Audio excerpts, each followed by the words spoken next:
Hello everyone, and welcome back to Mr. Sleepy Crime. I know many of you enjoy listening to these stories as you fall asleep. So before you drift off, I'd love for you to leave a comment letting me know where in the world you're tuning in from. And if you're enjoying the story, don't forget to like and subscribe. It really helps the channel grow. Before we begin, I want to acknowledge that this story involves real people and real tragedies. We tell these stories not for entertainment, but to remember the victims and perhaps help others recognize the warning signs that could prevent similar tragedies. For the best experience, feel free to lower the volume a little, just enough to let the story gently carry you off to sleep. Alright, please get comfortable, dim the lights, and let's dive into tonight's first story.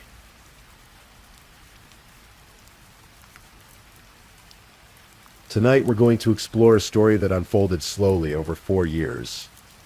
A story of dreams and disillusionment, of love that turned complicated, and of a fatal night in Florida that left a family shattered. This is the story of Doug Benefield, a former Navy pilot who believed in second chances, and the woman he married after knowing her for only 13 days. Picture a warm summer evening in August of 2016 in Palm Beach, Florida. The presidential campaign was in full swing, and at a political gathering, two people met who seemed at first glance to have little in common. Doug Benefield was 54 years old, a widower, a former naval flight officer who had spent 3 years flying missions from San Diego before transitioning to work as a consultant for technology companies and defense contractors. He had a teenage daughter named Eva, who was 15 at the time. Just 9 months earlier, his wife Renee had died suddenly and unexpectedly from an undiagnosed heart condition. Eva had been the one to find her mother's body. The loss had devastated them both. Ashley Byers was 24 years old. She had trained as a ballerina with the Maryland Youth Ballet and had done some swimsuit modeling. That summer, she was working in the campaign office for Donald Trump in Sarasota, sometimes helping to energize crowds at rallies. She was graceful, beautiful, and full of ambitions for her future. She wanted to build something meaningful in the world of ballet. She wanted a family, she wanted love. When Doug and Ashley met at that gathering, something sparked between them immediately. Doug was captivated. Friends would later say he thought Ashley was the most beautiful, most amazing person he had ever met. For Ashley, Doug seemed loving, attentive, established. They both shared similar political views, a deep religious faith, and both even held concealed carry permits. There was, as one person observed, an instant connection over guns, God, and politics. 13 days later, they were married. The wedding took place in Charleston, South Carolina, Doug's hometown, at St. Michael's Episcopal Church. Very few people attended. Doug invited almost no one, not even his daughter Eva. One of Doug's closest friends, Trip Cormany, who happened to be an ordained Episcopal pastor, performed the ceremony. He wasn't entirely comfortable with the rushed decision, but he was loyal to his friend. Doug, deeply religious, wanted to marry Ashley before they became intimate. He believed in doing things the right way. For Eva, learning about the marriage was a shock. She was upstairs in their home when Doug called her down. She came downstairs to find her father and Ashley waiting to tell her something. Eva, still grieving her mother, tried to keep an open mind. She later recalled saying to her father that the only thing he would need to tell her about his relationship was if he had proposed. The moment those words left her mouth, Doug said, "We're married." It was a lot for a 15-year-old girl to process. Her mother had died less than a year before. Her father, who had been her rock through that devastating loss, had suddenly married a woman only 9 years older than Eva herself. But Eva wanted her father to be happy. If this kept him from being consumed by grief, she would try to accept it. Ashley moved into Doug's home in Mount Pleasant, just outside Charleston. She had a dream, a vision she had been carrying with her for years. She wanted to create a ballet company unlike any other, one that would celebrate diversity and inclusivity in an art form that had always been rigid about body types, heights, and appearances. She called it the American National Ballet. Doug, who friends joked couldn't spell ballet before he met Ashley, threw himself into making her dream a reality. When you love someone, you want to make them happy. Doug was determined to help Ashley build something extraordinary. Together, they began recruiting dancers from all over the country, promising them a revolutionary company that would welcome tall dancers, short dancers, dancers of different body types and ethnicities.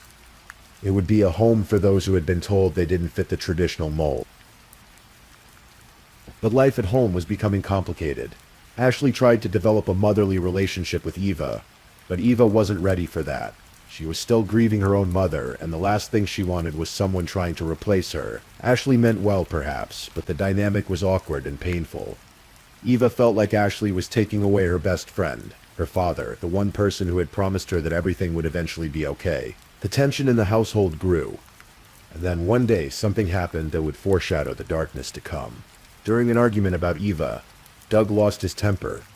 He pulled out a gun, held it to his head, and threatened to blow his brains out in front of Ashley. Then he pulled the trigger. The bullet went into the ceiling of their kitchen. Doug's friend Trip Carmody would later recall Doug telling him about this incident. Doug was embarrassed, ashamed. He said it was the dumbest thing he had ever done in his life. And yet, despite this frightening display, Ashley didn't leave. 2 days later, Doug and Ashley held a formal wedding reception, as if nothing had happened. Ashley was also focused on another dream, becoming a mother. There was a problem, though. Doug had previously had a vasectomy, but because he loved Ashley and wanted to make her happy, he agreed to have the procedure reversed. For Eva, this felt like another betrayal. Her father had told her he wasn't planning on having more children. Now suddenly, he was starting over, building a new family. Eva felt like she was being replaced, just as her mother's memories seemed to be fading into the background. In the summer of 2017, Ashley became pregnant. Around the same time, approximately 40 dancers from around the world began arriving in Charleston to join the American National Ballet. They were excited, full of hope, ready to be part of something groundbreaking. They believed in Ashley's vision. They trusted that the promises they had been made would be kept. But when they arrived, Ashley was nowhere to be found. Doug stood before the assembled dancers and explained that Ashley was bedridden with a difficult pregnancy and wouldn't be able to work with them for the foreseeable future. The dancers were confused and disappointed. This wasn't what they had been promised. They had been told there would be a state-of-the-art facility in downtown Charleston. Instead, they found themselves asking local dance studios if they could use their space. The promised budget of $2.5 million never materialized. The grand vision began to crumble almost immediately. By the end of August, Ashley had moved back to Florida to live with her mother, Alicia. She said it was a mutual decision, that Doug couldn't take care of her while running the ballet company, and that her mother could provide better support during her difficult pregnancy. Doug stayed in Charleston, trying desperately to keep the American National Ballet alive. But without Ashley and without the promised funding, it was a losing battle. Within months, the company collapsed entirely, leaving dozens of professional dancers feeling betrayed and abandoned. The marriage, too, was beginning to show deep cracks. Ashley would later claim that during her pregnancy, she began to suspect Doug was poisoning her. She felt more nauseous than she thought she should be. She started asking Doug about how his first wife, Renee, had died. When Doug told her it was a heart condition, an artery blockage, Ashley began to wonder if there was something more sinister at play. She suggested to Doug's cousin Tommy that perhaps Doug had poisoned Renee. Tommy was stunned. He had read the autopsy report. It was clear. Renee had died of coronary artery sclerosis, a heart condition. There was no poison involved, but Ashley's suspicions deepened. One night in September, while Doug was out, Ashley and her mother returned to the house in Charleston. What happened that night would become another point of contention between them. Another piece of a story that was growing darker and more tangled with each passing month. In March of 2018, 3 weeks before her due date, Ashley checked into a hospital in Florida. She told the medical staff that her husband had been poisoning her. Doctors performed an emergency cesarean section and delivered a healthy baby girl. Doug didn't even know his daughter had been born. Ashley named the baby Emerson. She left Doug's name off the birth certificate. She had decided, it seemed, that she wanted to be a single mother. She wanted to raise her child alone, without Doug in their lives. When Doug found out, he was devastated. He sent emails, pleading to be part of his daughter's life. begging Ashley to let him be a father to Emerson. But Ashley was firm. She believed Doug was dangerous, manipulative, controlling. She believed he had harmed her during her pregnancy, and she was determined to protect her child. Doug hired attorneys. Ashley filed for domestic violence protection, submitting lengthy documents to the court outlining her allegations. She claimed Doug was abusive, that he had been controlling and violent throughout their marriage. She accused him of trying to poison her and of having poisoned his first wife.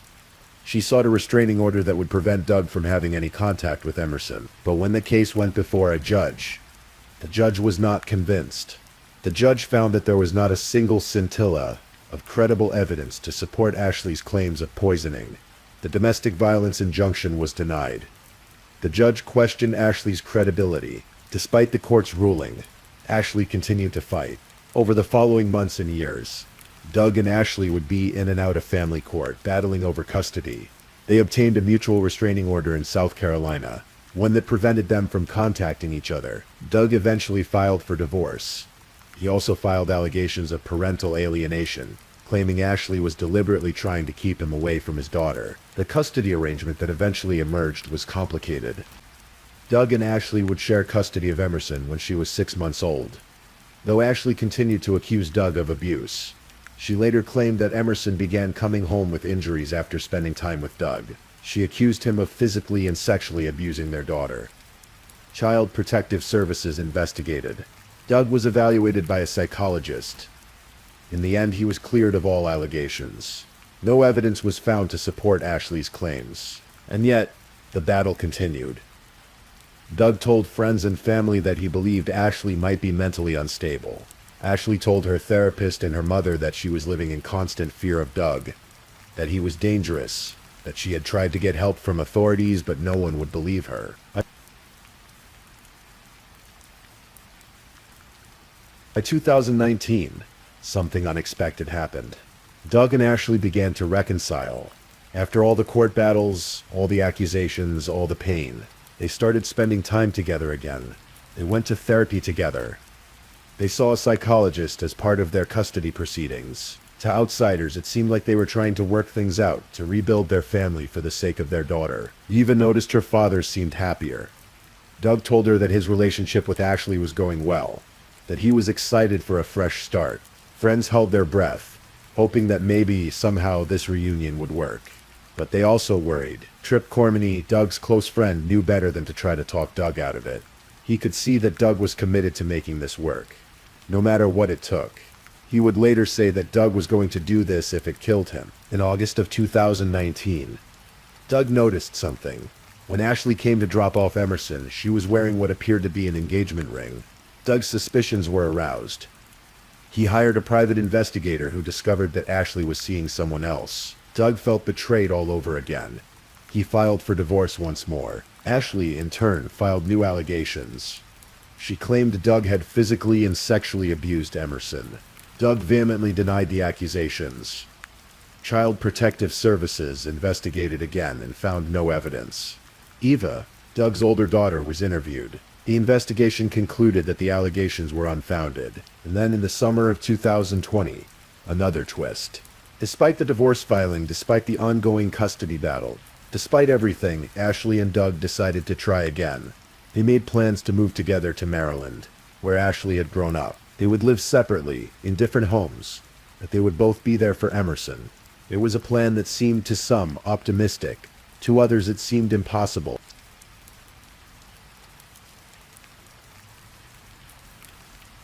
September 27th, 2020. It was a Sunday evening in Lakewood Ranch, Florida, a quiet suburban community where Ashley had been living with her mother, Alicia. Doug had come to help pack their belongings into a U-Haul truck for the move to Maryland. Emerson, now 2 years old, was at the house with her mother and grandmother. Around 7 p.m., Alicia took Emerson to a nearby park. This left Doug and Ashley alone in the house. What happened next is a matter of profound dispute.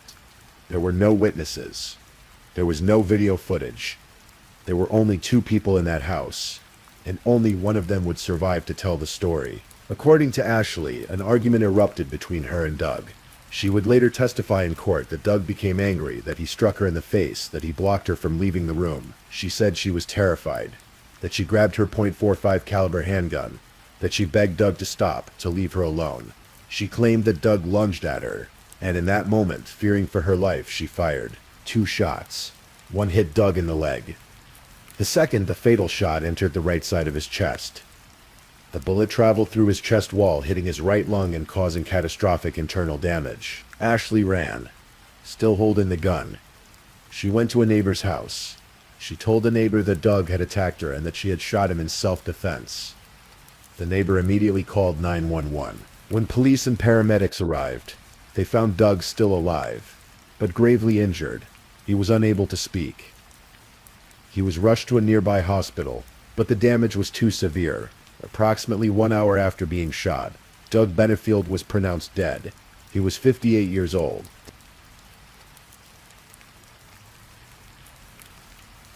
Detectives from the Manatee County Sheriff's Office began their investigation immediately. Ashley, advised by her attorney, did not speak to them. Her mother, Alicia, and her lawyer spoke on her behalf, stating that Ashley and Alicia had been living in fear of Doug for 3.5 years. That they had tried to get help, but no one would listen. The investigators examined the scene carefully. They noted the trajectories of the bullets. They measured distances. They documented the evidence. And as they pieced together what had happened, they began to have doubts about Ashley's claim of self-defense. The medical examiner, Dr. Russell Vega, performed an autopsy on Doug's body. His findings were significant. The fatal shot had entered the right side of Doug's chest, not the front. If Doug had been lunging at Ashley, charging toward her, the wound would likely have been in the front of his body. But it wasn't. The bullet had entered from the side. Furthermore, there was no stippling on Doug's shirt. Stippling is a pattern of gunpowder residue that appears on a surface when a gun is fired at close range. The absence of stippling indicated that the gun had been fired from at least 3 to 7 feet away. This suggested that Doug and Ashley were not locked in close combat when the fatal shot was fired. They were not, as Ashley claimed, struggling in a life-or-death situation where Doug was lunging at her. The investigators also noted something else. When they arrived at the scene, they found multiple guns. Ashley had a concealed carry permit. Doug did too. Both of them were armed individuals who knew how to handle firearms. But the presence of these weapons and the circumstances of the shooting raised questions about what had really transpired that night. After a month of investigation, on November 4th, 2020, Ashley Benefield was arrested and charged with second-degree murder. She pleaded not guilty. She posted a bond of $100,000 and was released from custody after 17 days in jail. For the next 4 years, the case would wind its way through the legal system, drawing national media attention and becoming known as the Black Swan case, a reference to the 2010 film about a tortured ballerina whose quest for perfection leads to mental instability. As the case developed, 2 starkly different narratives emerged. To the prosecution, this was a case about custody, about control, about a woman who had decided early in her pregnancy that she wanted to be a single mother and would stop at nothing to achieve that goal. Assistant State Attorney Suzanne O'Donnell argued that Ashley had fabricated the abuse allegations, that she had systematically worked to alienate Doug from his daughter, and that when all other avenues failed, when it became clear that Doug was not going to simply disappear from their lives, Ashley decided to eliminate him permanently. The prosecution pointed to the pattern of allegations over the years. Allegations that had been investigated and dismissed by judges, by Child Protective Services, by psychologists. They pointed to the fact that Ashley had left Doug's name off Emerson's birth certificate, that she had repeatedly sought restraining orders, that she had accused Doug of poisoning her and his first wife, despite a complete lack of evidence. They argued that the night of the shooting, Doug and Ashley were packing for a move that would have involved shared custody, and that Ashley saw this as her last chance to gain sole control over her daughter. To the defense, this was a case about domestic violence, about a woman trapped in an abusive relationship with a man who was 30 years her senior, a man who was controlling, manipulative, and violent. Defense attorney Neil Taylor argued that Ashley had repeatedly sought help from authorities, that she had filed complaint after complaint, but that no one had believed her. He pointed to the incident where Doug fired a gun into the ceiling, to the turbulent nature of their relationship, to the power imbalance between them. Taylor presented text messages between Ashley and Doug, messages that he said showed Doug's controlling behavior. He brought in Ashley's therapist, who testified that Ashley had been living in a state of constant fear, that she believed her life was in danger. He argued that on the night of the shooting, Doug had attacked Ashley, that she had defended herself, and that she should be acquitted. Ashley herself took the stand. In emotional testimony, she described her relationship with Doug as confusing, a back and forth between moments of love and moments of fear. She said she had tried to make the marriage work because she didn't want to fail, because she believed that if she just loved Doug enough, things would change. She testified that on the night of September 27th, Doug had struck her, that he had blocked her from leaving, that she had grabbed her gun and begged him to stop. She said that when Doug lunged at her, she fired in self-defense. She was scared to death. She thought he was going to kill her. But the prosecution challenged her account. O'Donnell argued that the physical evidence contradicted Ashley's story. The side-to-side trajectory of the bullet, the distance from which the gun was fired, the lack of any significant injuries on Ashley's body beyond what O'Donnell called superficial scratches. O'Donnell argued that Ashley had shot Doug, not because she was in imminent danger, but because she had finally found a way to get what she wanted: sole custody of Emerson. Doug's family also spoke out. His daughter Eva, now in her early 20s, testified about her father's character. She said Doug was kind to a fault, smart, strong, generous. She said his generosity was what got him killed. Doug's brother David and his cousin Tommy also testified, describing Doug as a loving partner to Ashley, someone who had bent over backwards to try to make the relationship work. They rejected Ashley's characterization of Doug as abusive. They believed Ashley was the one who had been manipulating and controlling Doug, not the other way around. The trial began in late July of 2024 at the Manatee County Judicial Center in Bradenton, Florida. It lasted 6 days. Both sides presented their evidence, their witnesses, their theories of what had happened. The jury listened to testimony from Eva, from Doug's friends and family, from Ashley's therapist, from the medical examiner, from detectives and investigators. They saw photos of the scene. They heard recordings of the 911 call. They examined the text messages between Doug and Ashley. On the evening of July 30th, after hours of deliberation, the jury returned with a verdict. Ashley Benefield was found not guilty of second-degree murder, but she was found guilty of the lesser charge of manslaughter with a firearm. When the verdict was announced, the judge immediately revoked Ashley's bond. She was taken into custody by the Manatee County Sheriff's Office. Outside the courthouse, reactions were mixed. Doug's family expressed relief that Ashley had been held accountable, though they were disappointed she hadn't been convicted of murder. Eva said she felt justice had been served. She believed her father was the victim, not Ashley. Ashley's supporters, including her mother Alicia and her young daughter Emerson, had been holding vigils outside the courthouse throughout the trial. They maintained that Ashley had acted in self-defense, that she had been a victim of abuse, and that the verdict was unjust. The case attracted significant attention on social media. Eva, who had a large following on TikTok, posted videos about the trial, sharing her perspective and her grief. Some people believed Ashley, others believed Doug's family. The case became in many ways a flashpoint for larger debates about domestic violence, about self-defense, about who gets believed and who doesn't.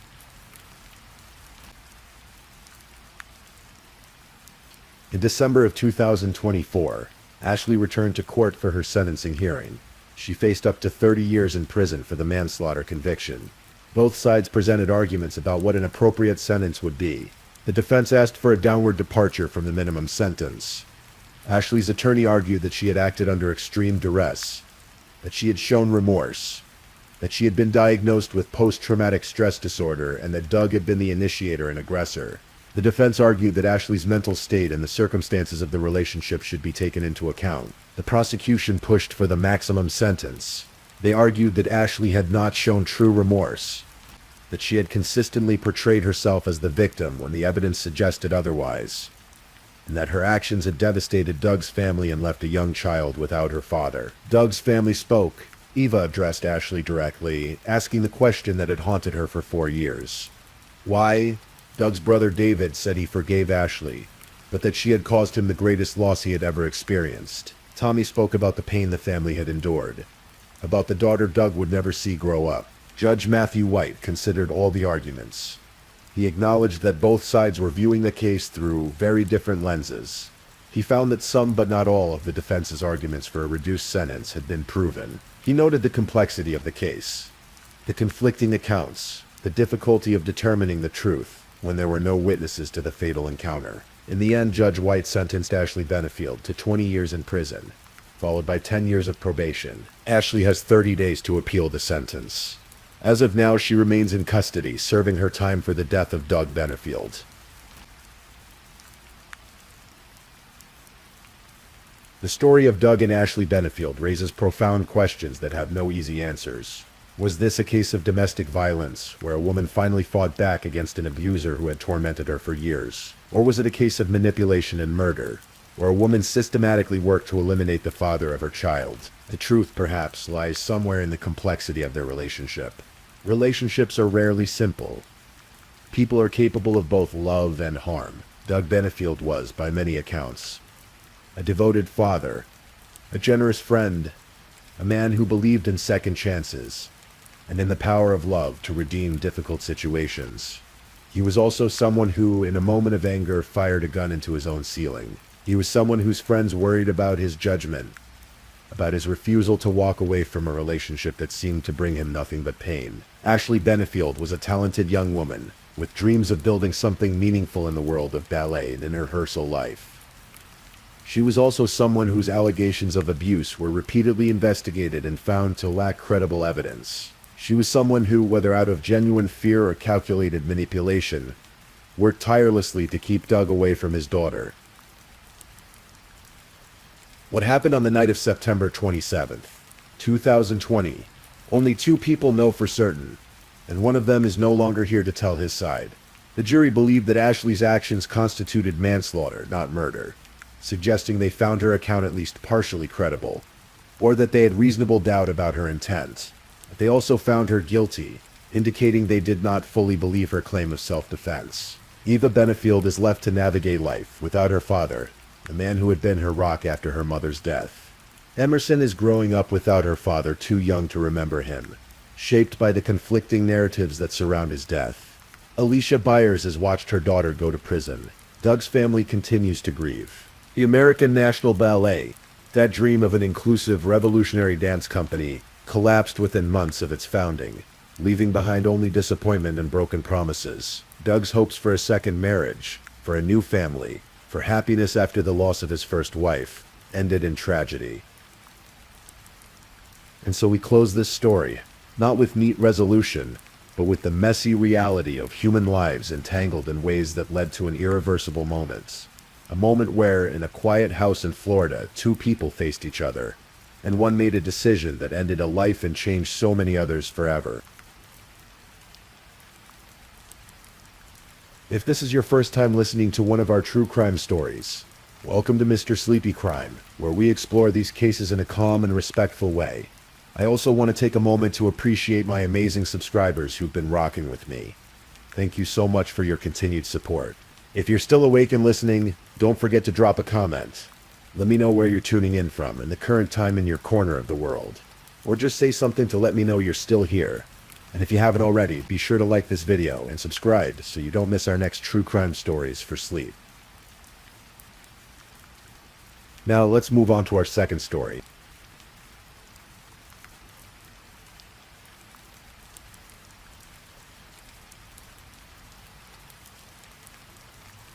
Story 2. Tonight, as you drift towards sleep, I'm going to tell you a story.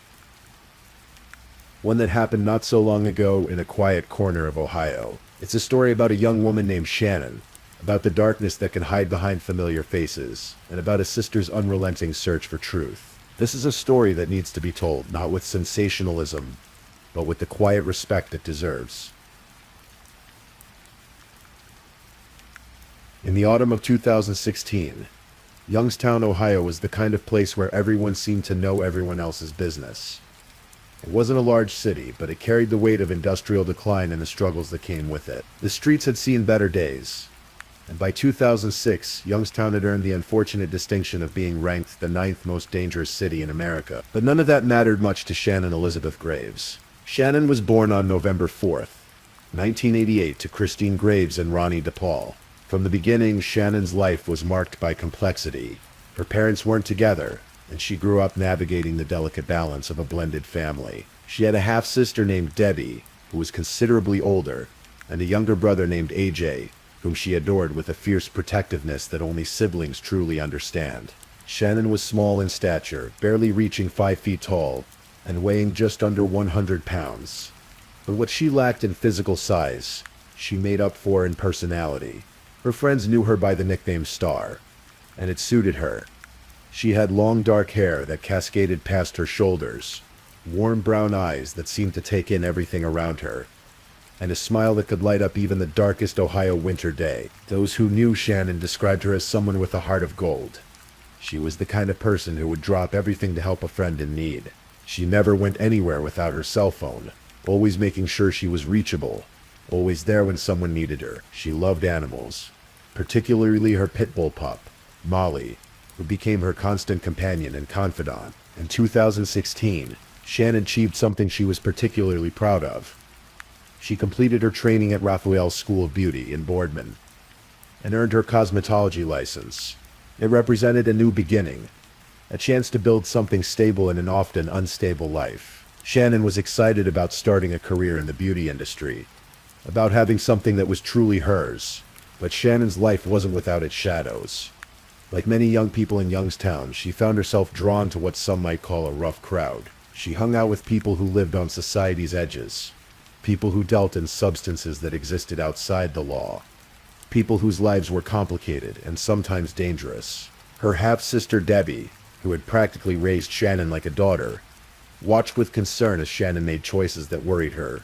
But Shannon was her own person, living her own life, making her own decisions, and in April of 2016, Shannon made a decision that would ultimately seal her fate. She met a man named Arturo Novoa. Arturo Novoa was 31 years old when he entered Shannon's life.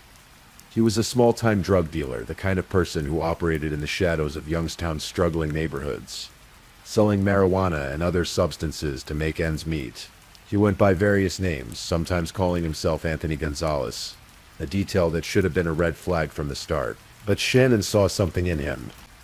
Perhaps it was the thrill of danger, or perhaps she believed she could be the one to change him. Whatever the reason, their relationship moved quickly. By September of 2016, just 5 months after they met, Shannon and Arturo moved in together in a home on Mahoning Avenue in Youngstown. From the outside, it might have looked like a fresh start, but behind closed doors, the relationship was anything but healthy. Those who knew Shannon during this time witnessed something that terrified them. Arturo was physically violent toward her. The relationship was tumultuous, marked by screaming arguments that neighbors could hear through thin walls, by bruises that Shannon tried to hide under long sleeves, by a pattern of abuse that grew worse with each passing week. Shannon's friends begged her to leave. Debbie pleaded with her to come home, to get away from this man who was hurting her. But like so many victims of domestic violence, Shannon found herself trapped in a cycle that's nearly impossible to break. There were probably promises that he would change, apologies that felt sincere in the moment, brief periods of calm that gave her hope things might get better. But they never did. By December of 2016, something shifted. Shannon and Arturo's relationship reached a breaking point, and he moved out of the Mahoning Avenue home. Shannon must have felt relief, perhaps even hope that she could finally move forward with her life, focus on her cosmetology career, spend time with Molly, rebuild. But Arturo hadn't really left her life. He had simply moved into another woman's life. Her name was Katrina Layton, a single mother who lived on Shields Road. Arturo had been seeing Katrina secretly, carrying on a relationship behind Shannon's back. When he moved out of Shannon's home, he moved directly into Katrina's. But here's where the story takes its first truly dark turn.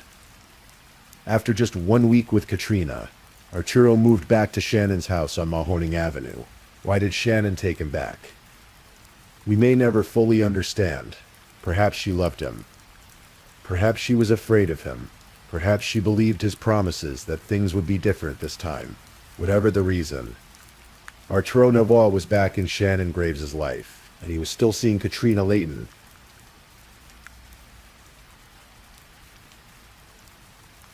February 24th, 2017 was a Friday. Winter still held Youngstown in its gray grip. It was the kind of day where darkness came early, where people hurried home from work wanting nothing more than to escape the cold. For Shannon Graves, it would be the last day of her life. What happened in that house on Mahoning Avenue has been pieced together through court testimony, forensic evidence, and the confessions of those involved. The details are disturbing, but they need to be told. At some point during that February day, an argument erupted between Shannon and Arturo. Perhaps she had discovered his continued relationship with Katrina. Perhaps it was about money, or drugs, or one of the countless other tensions that plagued their relationship. Whatever sparked it, the argument escalated. Arturo Novoa took a hammer. In the bedroom they once shared, in the home where Shannon should have felt safe, he struck her, again and again. Shannon Graves, 28 years old, bright and kind and full of dreams about her future in cosmetology, was beaten to death with a hammer by the man she had taken back into her life. But the horror didn't end with Shannon's death. In fact, in many ways, it was only beginning. After killing Shannon, Arturo did what guilty people do. He panicked. He needed help, and he knew exactly who to call. Katrina Layton answered her phone that February evening. We can only imagine what Arturo told her, how he explained what he had done. But whatever he said, Katrina made a choice. Instead of calling the police, instead of seeking help for Shannon, Katrina chose to help Arturo cover up his crime. What followed was a grotesque attempt to hide what had happened. A series of actions so disturbing that the prosecutor who later handled the case would describe it as containing the most gruesome and horrific details in Mahoning County crime history. Arturo began by shaving Shannon's head, attempting to make identification more difficult. Then, together with Katrina, he wrapped Shannon's body in several black garbage bags. They placed her in the trunk of his car and drove through the dark Youngstown streets to Katrina Layton's home. On Shields Road, at Katrina's house, they were joined by another person, Andrew Herman, a friend of Arturo's who agreed to help with what came next. In Katrina Layton's garage, the three of them dismembered Shannon Graves' body.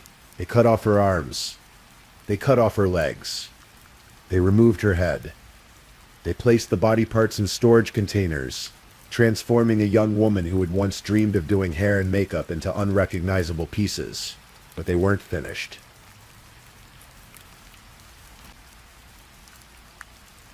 Between February 24th and mid-March, Arturo, Katrina, and Andrew engaged in an elaborate and increasingly desperate attempt to destroy evidence of what they had done.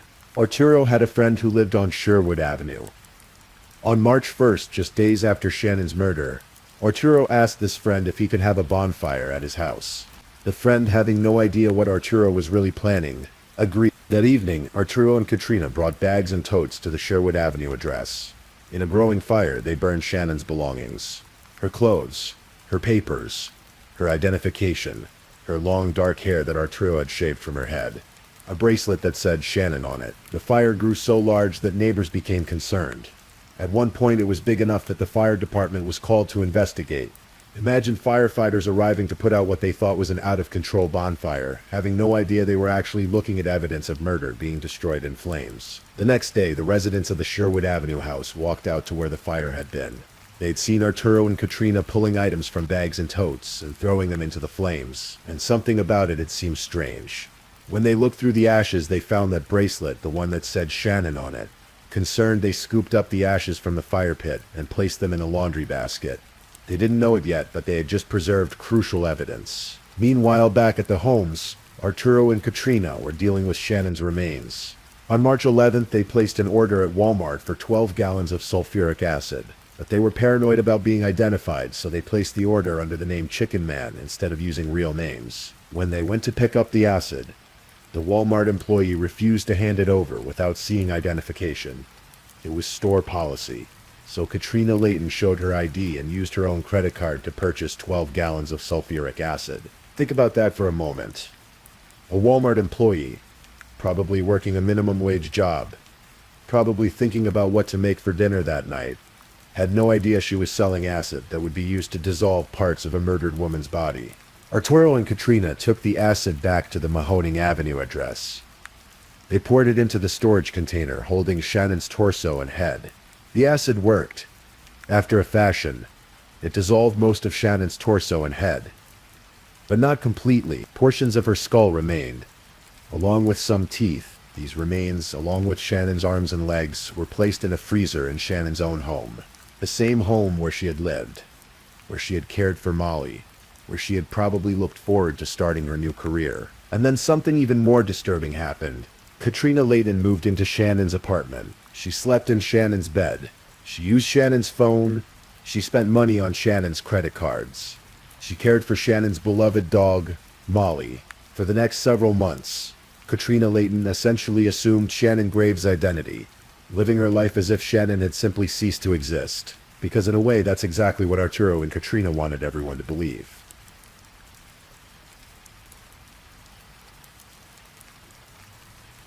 Shannon's family knew something was wrong. Shannon might go periods without constant contact, but she never completely disappeared. She had never missed her own birthday before. She had never missed Easter. By June 22nd, 2017, Shannon's half-sister Debbie DePaul had reached her limit. Something was deeply wrong. She contacted the Youngstown Police Department and filed a missing person report. Debbie told police it wasn't like Shannon to be completely unreachable for this long. She told them about Arturo, about the violent relationship, about her fears. But filing a missing person report was just the beginning of what would become an agonizing search for truth. Meanwhile, Arturo knew the walls were closing in. With Shannon now officially reported missing, police would start investigating. They would come to the Mahoning Avenue house. They would ask questions. The freezer containing Shannon's remains was a ticking time bomb. In mid-July, Arturo made a decision. He purchased a second freezer and transferred Shannon's remains into it. Then he needed somewhere to store this freezer, somewhere away from the Mahoning Avenue address where police might come looking. He reached out to an acquaintance, a man named Kenneth Eschenbaugh. Arturo told Kenneth a simple lie. His electricity had been cut off at home, and he needed a favor. Could he store a freezer in Kenneth's basement just temporarily until he could get his power back on? Kenneth Eschenbaugh and his wife lived in Campbell, small community adjacent to Youngstown. They were good people, the kind of neighbors who help when someone's in need. They agreed to let Arturo bring the freezer to their basement. The freezer arrived. It was locked, but that wasn't particularly unusual. Lots of people lock their freezers. The Eschenbaughs thought nothing of it. Days passed. Maybe a week. Then one evening, Kenneth's wife decided to make spaghetti for dinner. She needed ground meat, and she remembered the freezer in the basement. She knew it was Arturo's, but surely he wouldn't mind if she just borrowed a pound of ground beef. She could replace it later. She went down to the basement. She approached the locked freezer. It took some effort, but she managed to get it open.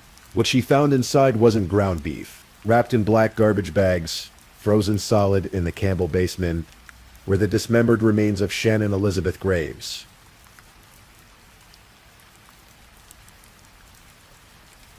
The discovery on that July evening sent shockwaves through the small communities of Campbell and Youngstown. Police were called immediately. The Mahoning County Sheriff's Department and Youngstown Police Department descended on the Eschenbaugh home. The freezer was removed as evidence. The remains inside were taken to the Cuyahoga County Coroner's Office.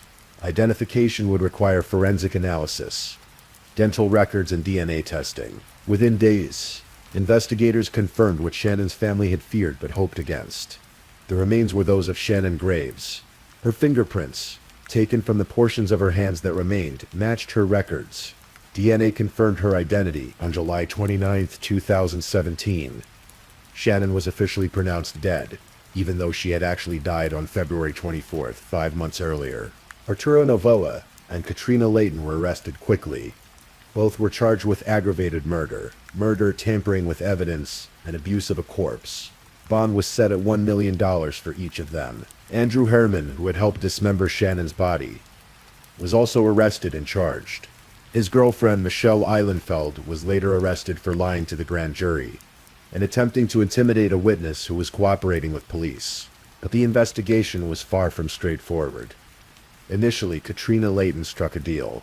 She would testify against Arturo in exchange for having her murder charges dropped.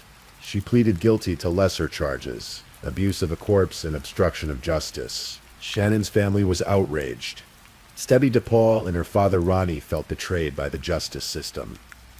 They hadn't been notified of the plea negotiations. They hadn't been consulted about whether Katrina should be allowed to escape murder charges. According to Marzi's law, which guarantees certain rights to crime victims' families, they should have been informed of every step of the proceedings. But the prosecutors had made their decision. Katrina's testimony would be crucial in securing a conviction against Arturo Novoa.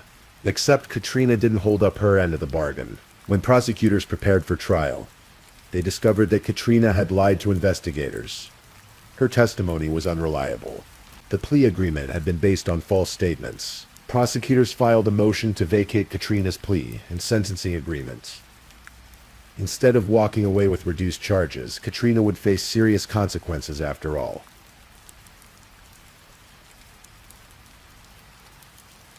The case moved forward. Arturo Novoa, facing the weight of evidence against him and the prospect of spending the rest of his life in prison, made a decision. He would accept a plea deal. In exchange for having the aggravated murder charge dismissed, Arturo pleaded guilty to murder, abuse of a corpse, tampering with evidence, engaging in a pattern of corrupt activity, drug trafficking, possession of criminal tools, and multiple other charges. In total, he pleaded guilty to 43 offenses. On June 14th, 2019, Arturo Novoa stood before Judge Anthony Donofrio in Mahoning County Common Pleas Court for sentencing. The prosecutor, Attorney Stephanie Anderson from the Ohio Attorney General's office, addressed the court.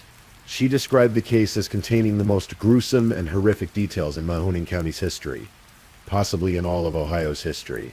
She detailed how Arturo had killed Shannon, dismembered her body, attempted to dissolve her in acid, burned her belongings, and moved her remains multiple times over months to avoid detection. Judge Donofrio listened to all the evidence.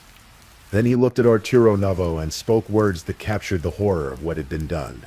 Your planning, scheming, and actions in this case have shocked the conscience of the community, the judge said. Your actions were inhumane, cruel, sadistic, and barbaric. Arturo Novoa was sentenced to 48 years to life in prison. Given his age at sentencing, it meant he would likely die in prison. Katrina Layton, after her plea agreement fell apart, was ultimately sentenced to 18 years in prison for her role in the murder, dismemberment, and cover-up. She was later released to a correctional facility where she is expected to remain until 2036. Andrew Herman pleaded guilty to charges related to helping dismember Shannon's body and was sentenced to prison time. Michelle Einfeld was sentenced for her obstruction efforts. But even with all these convictions, something crucial remained unresolved. Not all of Shannon's remains had been found. Her complete body had never been recovered. Portions of her had been dissolved in acid. Other portions may have been disposed of in ways police never discovered. To this day, investigators continue to search for additional remains, hoping to give Shannon's family complete closure. Every few weeks, Debbie DePaul visits St. John's Cemetery in Campbell. She trims the grass around Shannon's grave. She spray paints a large pink heart on the ground next to the gravestone. Pink was Shannon's favorite color. Shannon Elizabeth Graves is buried there, or at least the parts of her that were recovered. The gravestone marks a life that ended far too soon, a life full of potential that was stolen by violence. Debbie took in Shannon's pit bull, Molly. The dog serves as a living connection to the sister Debbie loved and lost. Every time she looks at Molly, she remembers the Shannon who cared for this animal, who loved with her whole heart, who dreamed of building a career and a better life. The case highlights something that often goes unnoticed in true crime stories. Shannon Graves was a real person. She wasn't just a victim in a sensational case. She was someone's daughter, someone's sister, someone's friend. She had dreams and fears and favorite colors. She wanted to do hair and makeup. She loved her dog.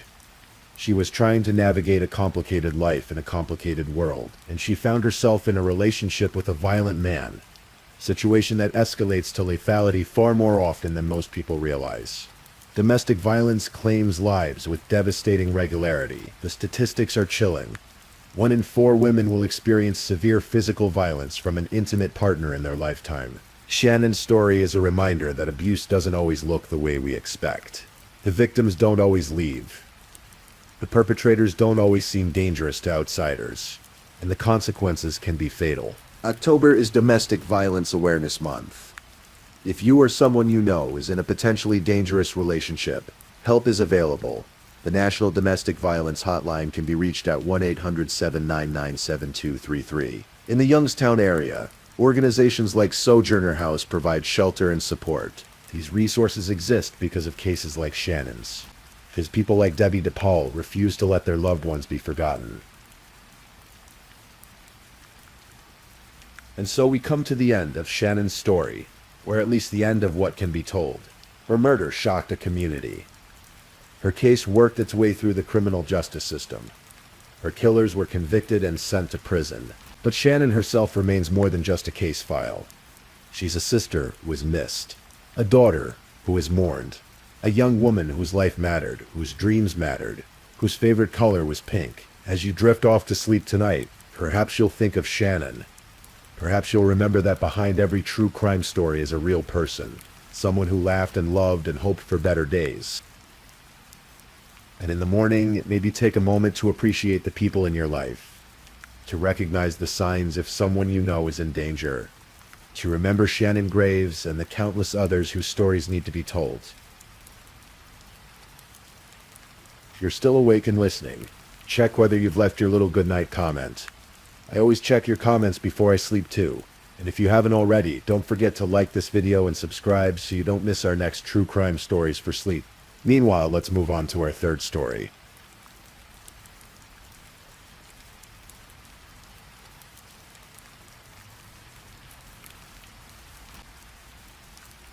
Story 3. Tonight, we'll explore a tale of love, ambition, betrayal, and the slow, insidious nature of evil hidden behind a perfect facade. There are some stories that haunt us not because they're loud or sudden, but because they unfold like poison seeping slowly through the cracks of what seems perfect. The murder of Eric Miller is one such story. It takes place in the year 2000, in a city known for research and innovation, where brilliant minds gather to solve the world's most pressing problems.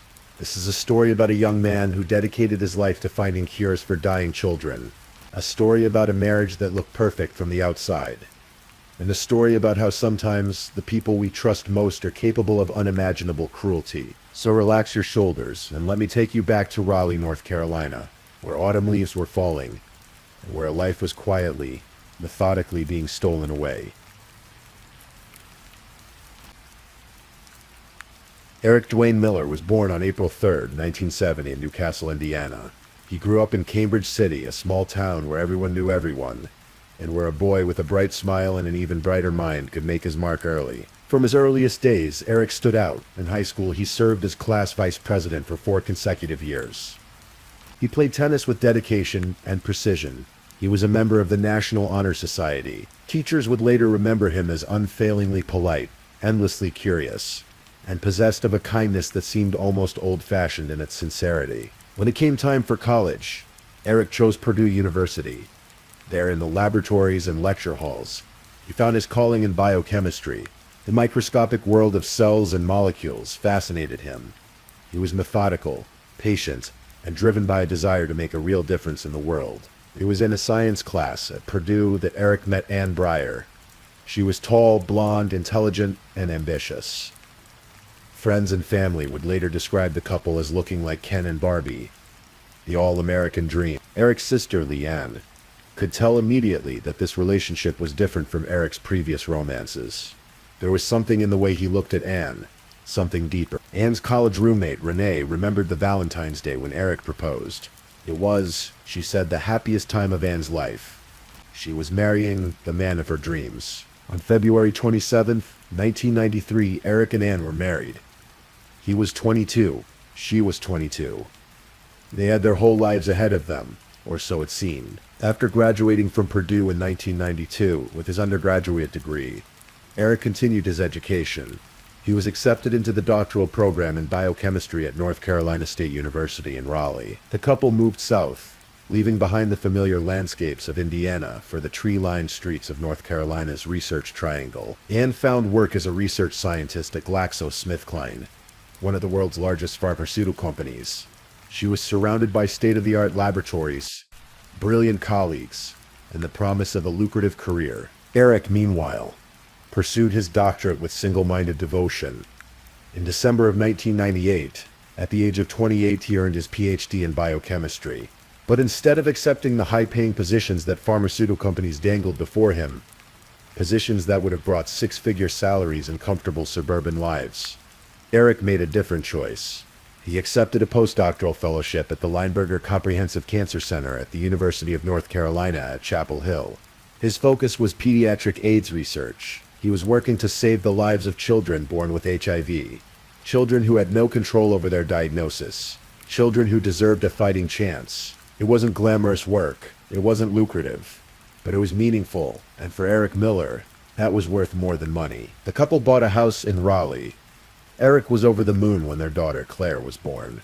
He told his mother Doris something she would never forget. Looking at his infant daughter, he said, "Mom, you always told me how much you loved me, but I never knew how much you loved me until I had Claire." Eric was an active member of St. Francis of Assisi Catholic Church in Raleigh. He served as a coordinator for the Eucharistic ministry.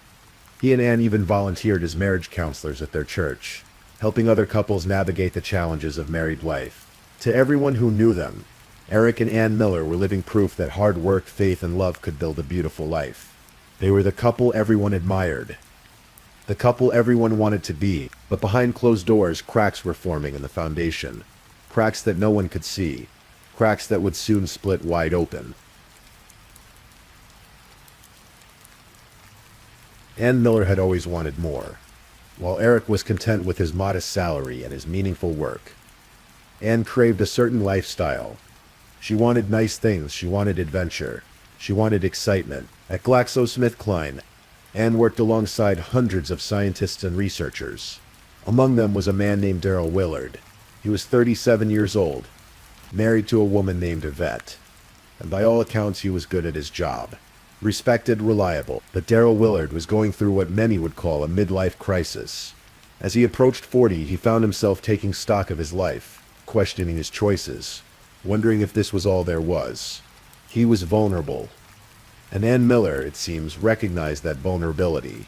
No one knows exactly when the affair between Anne Miller and Darrell Willard began, but phone records would later paint a damning picture. During a one-month period in the fall of 2000, there were more than 100 calls between Anne's home, work, and cell phones, and Darrell's various phone lines. 51 calls from Anne's phones to Darrell's cell phone. 29 calls from Darrell's phones to Anne's cell. 22 calls to his work phone. 6 calls to his home phone. The calls came at all hours. Early morning, late at night during the workday when they could have simply walked to each other's desks. There were also emails, dozens of them, recovered later from Anne's work computer. The emails began in late October of 2000 and continued until mid-November. They were, according to police reports, clearly indicative of a personal relationship, the kind that goes far beyond professional courtesy. Darrell's wife, Yvette, began to suspect something was wrong. She noticed the way Darrell talked about Anne. It was different from the way he talked about anyone else at work. There was an edge to it, an intensity. Just days before Eric Miller became violently ill, Anne and Darrell took a romantic trip together to Chicago. While Eric was at home, presumably caring for their infant daughter or working in his laboratory, trying to save children's lives, his wife was in another state with another man. But the affair, destructive as it was not the worst of what Anne Miller was hiding. She had been unfaithful before Darrell Willard ever entered the picture. Lieutenant Chris Morgan, the detective who would later lead the investigation into Eric's death, discovered that Anne had been involved with a man in California. She had paid for cross-country flights to meet him. She had arranged rendezvous at lavish hotels in New York and on the Outer Banks. She spent money they didn't have to maintain a secret life that Eric knew nothing about.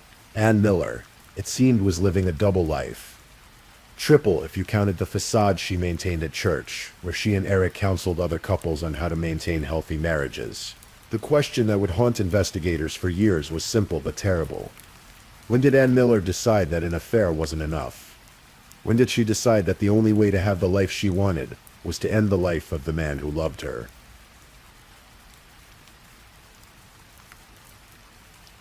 November 15th, 2000, started like any other Wednesday evening. Eric Miller met his wife and some of her colleagues for an evening of bowling at a local alley in Raleigh. It was meant to be a casual, fun night out. a chance to unwind after a long day of work. Among the group was Daryl Willard. Eric had no reason to be suspicious. As far as he knew, Daryl was simply one of Ann's coworkers. Just another scientist from the pharmaceutical company. Someone to make small talk with while they bowled. At some point during the evening, Daryl poured Eric a beer. It was a simple gesture, friendly, normal. Eric took the beer and drank it, but according to what Daryl would later confess to his attorney, that beer contained something else. Something invisible. Something tasteless, or nearly so. Eric complained that the beer tasted bitter, but he drank it anyway. Arsenic. Approximately 30 minutes after Eric arrived at the bowling alley, he became violently ill. The symptoms came on suddenly, and with brutal force. Severe nausea, vomiting, abdominal pain. He looked everyone present like a man suffering from the worst food poisoning imaginable. Ian rushed him to Rex Hospital in Raleigh. The emergency room doctors examined him, ran tests, and concluded that he was suffering from a severe gastrointestinal illness, perhaps food poisoning, perhaps a stomach virus. These things happened. They gave him fluids, medication for the nausea, and monitored him carefully. Eric spent more than a week in the hospital. Slowly his symptoms improved. The vomiting stopped. His color returned. Whatever had made him so terribly sick seemed to be leaving his system. The doctors, satisfied that he was on the mend, released him to go home. But what the doctors didn't know, what they had no reason to test for, was that Eric Miller had been poisoned with arsenic, and the person who poisoned him was about to do it again. Arsenic is an element, a metalloid that exists naturally in the Earth's crust. For centuries, it was known as the king of poisons and the poison of kings. It was favored by murderers because it was difficult to detect, because its symptoms mimicked common illnesses, and because death from arsenic poisoning could easily be attributed to natural causes. In small doses, arsenic causes gastrointestinal distress, weakness, confusion. In larger doses, it attacks the organs, causes seizures, coma, and death. The truly insidious thing about arsenic is that it can be administered over time, allowing the poisoner to watch their victims slowly deteriorate while maintaining plausible deniability. At GlaxoSmithKline, both Ann Miller and Daryl Willard had access to arsenic compounds. The chemical was used in their laboratories for research purposes. No one would think twice about seeing either of them handle it. It was part of their job.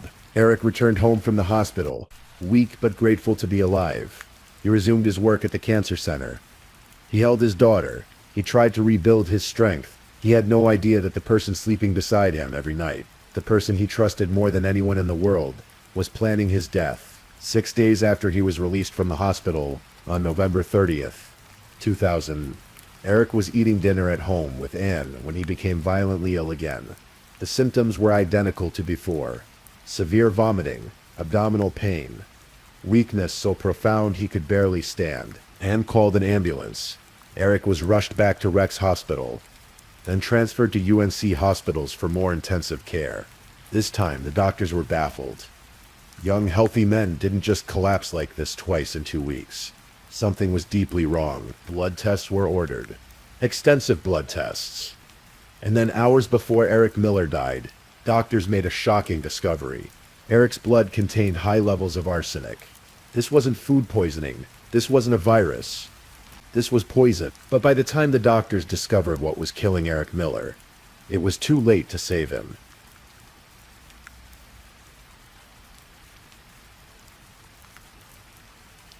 On December 2nd, 2000, at the age of 30, Eric Miller died of cardiac arrest brought on by arsenic poisoning. His heart, weakened by the toxic assault on his system, simply stopped beating. His parents, Ferris and Doris, arrived at the hospital just minutes after their son's death. Doris would later describe the scene with heartbreaking clarity. Eric was lying in his hospital bed with a breathing tube still in his mouth. They had tried to resuscitate him, but there was nothing more to be done. His body was cold. Doris wanted to remove the tube from his mouth. She wanted to cover him up because he looked so cold. A mother's instinct, even in death, is to protect her child. At the funeral, Ann Miller appeared devastated. She wept. She leaned on her father for support. She appeared to everyone present to be a young widow shattered by the sudden, inexplicable loss of her husband. Eric's family was in shock. This made no sense. Eric was 30 years old. He was healthy. He was a brilliant researcher. How could he just die? But even as the family grieved, the Raleigh Police Department launched an investigation. Arsenic poisoning is not accidental. Someone had killed Eric Miller. The question was who? Lieutenant Chris Morgan was assigned to lead the case. He was a veteran homicide investigator, approaching retirement age, and the Eric Miller case would become an obsession that would define the final years of his career. Morgan's first thought was that perhaps Eric had been poisoned accidentally at his laboratory. Raleigh was known as the research capital of the nation, home to more than 100 laboratories. Perhaps there had been contamination, an accident. But when police examined Eric's workplace at the Lineberger Cancer Center, they found no arsenic. None. His laboratory was clean. Then the autopsy report came back, and it revealed something even more shocking than the arsenic poisoning itself. The medical examiner, Dr. Tom Clark, found arsenic in samples of Eric's hair, and not recent arsenic. The hair samples showed that Eric had been exposed to arsenic 4 months before that night at the bowling alley. 4 months before he ever went bowling with Daryl Willard. Months before anyone believed Ann and Daryl's affair had even begun. Dr. Clark was almost certain that Eric had received multiple doses of arsenic over a period of months, and the final fatal dose had likely been administered while Eric was in the hospital during his second admission. Let that sink in for a moment. Someone had walked into Eric Miller's hospital room while he lay weak and vulnerable, while nurses bustled in the hallway, while family members sat in waiting rooms praying for his recovery, and they had given him a lethal dose of poison. As Lieutenant Morgan pieced together the timeline, one terrifying truth became clear. Arsenic is not the kind of poison you can administer from a distance. The poisoner has to be close to the victim. Close enough to put the arsenic in food or drink. Close enough to inject it into an IV line. Close enough to watch them die. In terms of possible suspects, that left only one person. Ann Miller.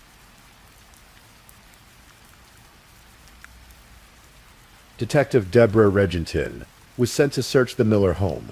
She and her team collected samples of everything. Every bottle of shampoo, every conditioner, every bar of soap, every fluid in the refrigerator, every cleaning product under the sink. If it was liquid, if it could conceivably contain arsenic, they took a sample. They found nothing. But phone records and computer forensics were beginning to tell a very different story. The affair between Ann and Daryl Willard was now obvious. More than 100 phone calls in a single month. Emails that clearly showed a romantic relationship. A trip to Chicago just days before Eric became ill. On January 21st, 2001, the police made their move. They went to Ann's house on Claire's first birthday. They wanted to confront her about the affair. They wanted answers. Lieutenant Morgan knocked on the door. Ann's father answered, and Ann appeared behind him. She looked, according to Morgan, very weak. Her father was holding her up. She appeared to be on the verge of collapse. Morgan looked at her, and in that moment, he later said he saw pure evil. It wasn't something he could explain rationally. It was instinct. Years of looking into the eyes of killers had taught him to recognize it.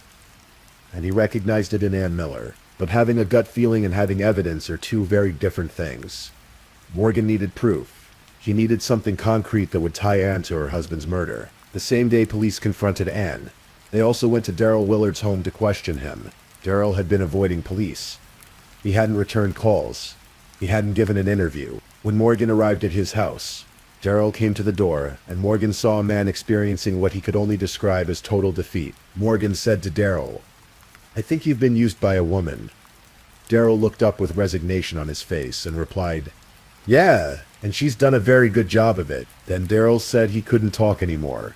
He needed to call his attorney. He sat in the back of Morgan's police car and made the call while Morgan stood outside, wishing desperately that he could hear the conversation. He was certain Daryl knew who killed Eric Miller. He was the key to solving the case. But 24 hours later, everything changed.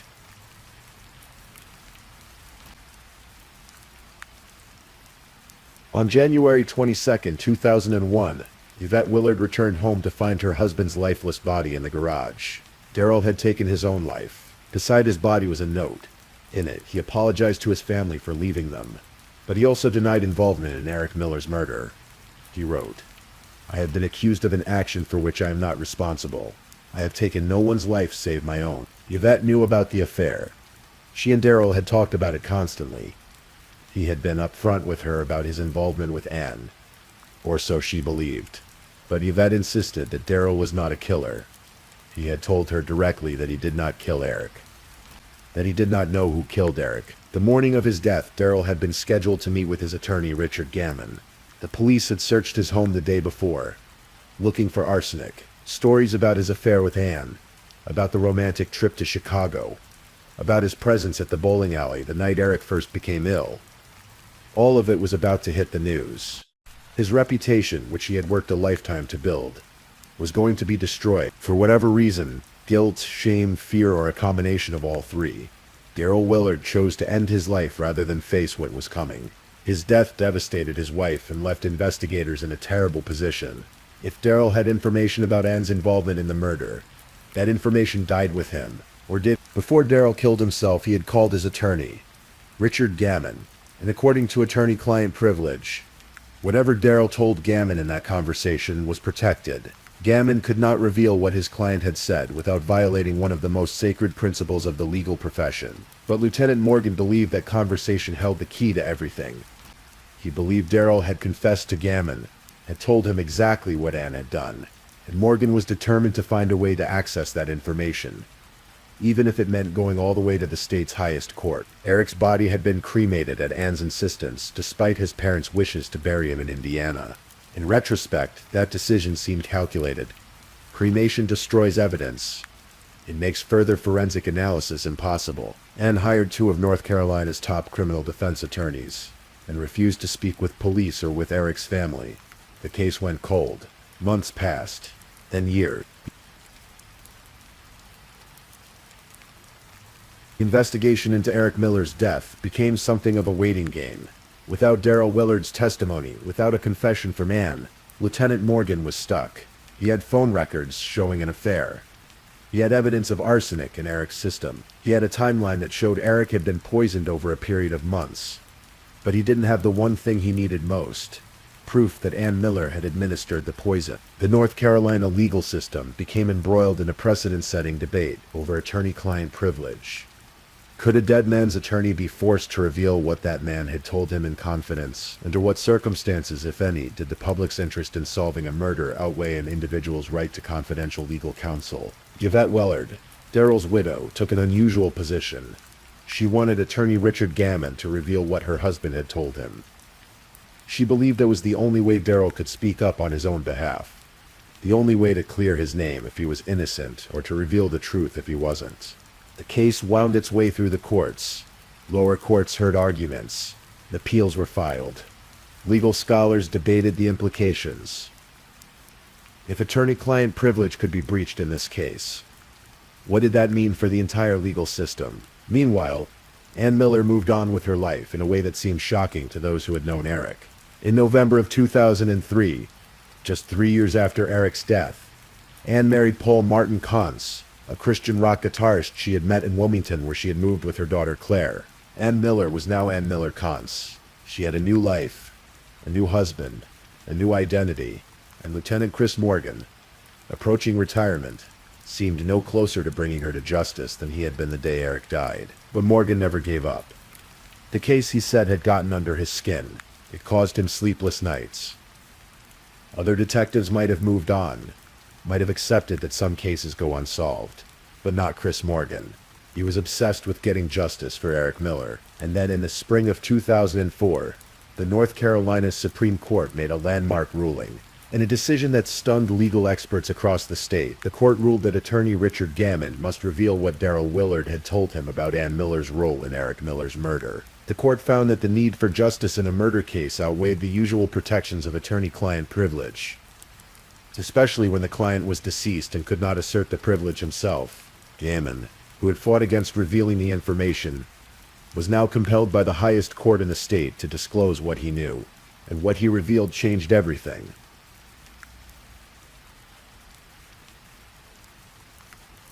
Attorney Richard Gammon testified that Daryl Willard had told him about a conversation in a parking lot. Anne Miller had been crying. She was distraught, and she had admitted something terrible to Daryl. According to Gammon, Daryl said that Anne confessed to going to the hospital while Eric was admitted during his second illness. She had taken a syringe containing a substance, presumably arsenic, and injected it into Eric's IV line while he lay helpless in his hospital bed. When Daryl asked Anne why she had done it, her response was chilling in its emptiness. She said, I don't know why I did it. No elaborate explanation, no justification, just a blank admission that she had murdered her husband and didn't really understand her own motivations. Gammon's testimony also revealed that Daryl had admitted to spiking Eric's beer with arsenic at the bowling alley.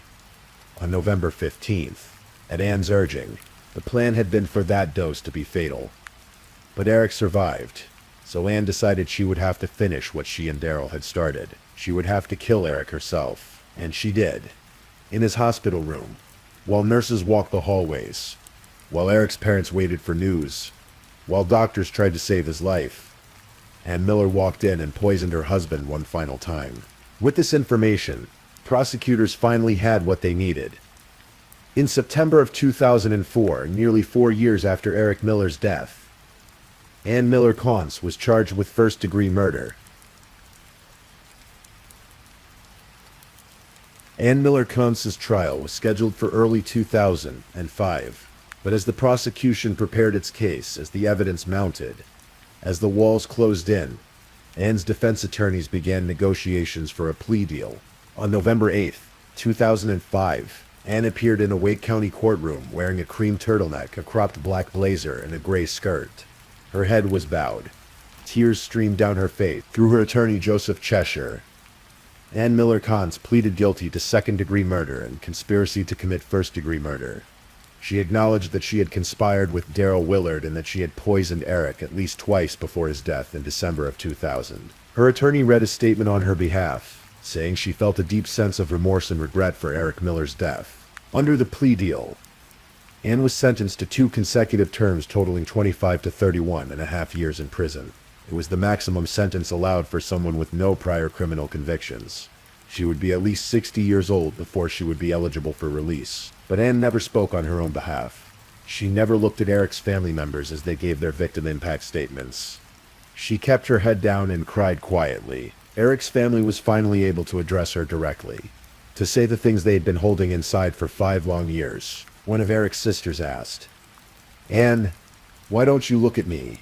Why can't you look at me? Eric's mother, Doris, her voice breaking, said, I have a hole in my heart and a pain in my chest every day. And with every breath I take, you have taken my son from me. I'll never hold him again. He'll never sit at my table. I will never see him smile. Another sister, Leanne Nagy, spoke about Claire, who was now 5 years old and living with one of Ann's sisters. Leanne said, I don't believe that you, Ann, truly love your daughter. How could you? You have taken away one of the most precious gifts that she will ever have. Her father, I will never understand, Ann, why you just didn't divorce him. You will get your just punishment in death, with eternity in hell. When the victim impact statements were finished, Ann Miller Kantz turned around and flashed a smile at her second husband, Paul Kantz, who was sitting in the courtroom. That smile would haunt everyone who saw it, in a moment when she should have been devastated by the weight of her crimes, by the pain she had inflicted on an innocent man and his family. Ann Miller Kantz smiled. Lieutenant Chris Morgan, who had spent 4 years of his life pursuing justice for Eric Miller, spoke to reporters after the sentencing. He said Ann had done these things and walked away without any remorse. He called her behavior cold and calculated. He said she was a psychopath. Eric's father, Verus, compared Ann to Scott Peterson, the California man who had murdered his pregnant wife.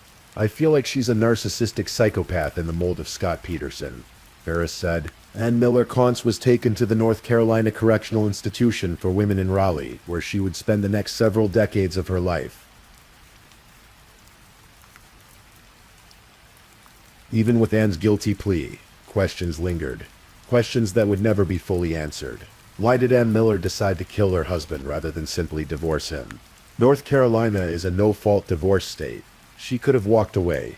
She could have started a new life without committing murder. Some speculated that money played a role. Eric had life insurance. Perhaps Ann wanted the payout without the stigma and financial complications of divorce. Others believed Ann simply wanted to eliminate Eric because he was an obstacle to the life she wanted to live. A life of affairs, of freedom. of doing whatever she pleased without the moral constraints that Eric represented. Lieutenant Morgan, who had looked into Anne's eyes that day at her house, believed she was fundamentally broken, a person without a conscience, someone capable of extraordinary cruelty without experiencing normal human emotions like guilt or empathy. But Anne herself, even in her guilty plea, offered no clear explanation. "I don't know why I did it," she had told Darrell Willard. It was the closest thing to an answer anyone would ever get. The case also raised questions about Darrell Willard's level of involvement and culpability. He had spiked Eric's beer with arsenic.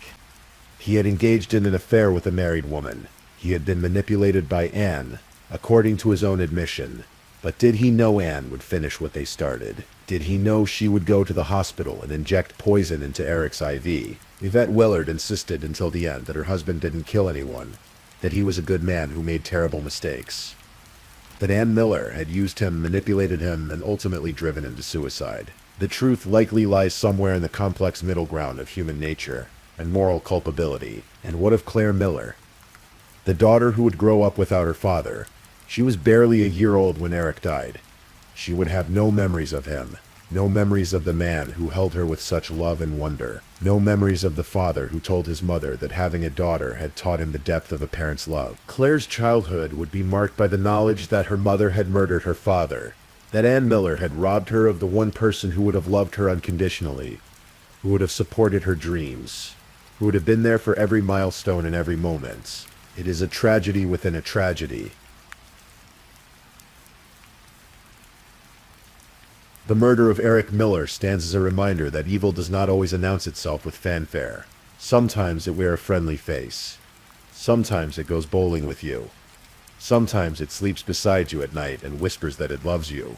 Eric Miller dedicated his short life to helping others, to finding cures for children born with a disease they didn't choose, to making the world a better place through patience, intelligence, and compassion. He was a son who made his parents proud, a brother who was loved by his siblings, a friend who was remembered with fondness, a husband who, until the very end, believed in the goodness of the woman he married, and a father who never got to see his daughter grow up. His murder was not quick. It was not merciful. It was slow, calculated, and cruel. Ann Miller poisoned him over a period of months, watching him suffer, rushing him to hospitals, playing the concerned wife while she was the one causing his agony. And when arsenic in his food and drink didn't kill him quickly enough, she walked into his hospital room and finished the job herself. Justice, such as it was, came eventually, but no prison sentence could return Eric Miller to his family. No guilty plea could erase the pain his parents felt every time they thought of their son dying in that hospital bed. No courtroom drama could give Claire her father back. In the end, the case of Eric Miller is a story about the dark side of human nature, about the capacity for betrayal, about the price of trust misplaced, and about the slow, patient work of one detective who refused to let a killer go free. Lieutenant Chris Morgan said the case gave him sleepless nights, that it got under his skin, that he couldn't let it go even as he approached retirement. For 4 years, he pursued justice for a man he never met, a man whose only crime was loving the wrong person. And in the end, Morgan succeeded. Ann Miller Cons went to prison. The truth came out. Justice delayed but not denied was served, but Eric Miller is still dead. His daughter still grew up without him, and somewhere in North Carolina, his parents still feel the absence of their son every single day. Please, I'm just putting it out there. If you're still awake and listening, drop a comment. Let me know where you're tuning in from, the time in your part of the world, or just say something to let me know you're still with me. And of course, if you haven't already, like this video and subscribe so you don't miss the next true crime story for sleep. Now, let's move on to our fourth story.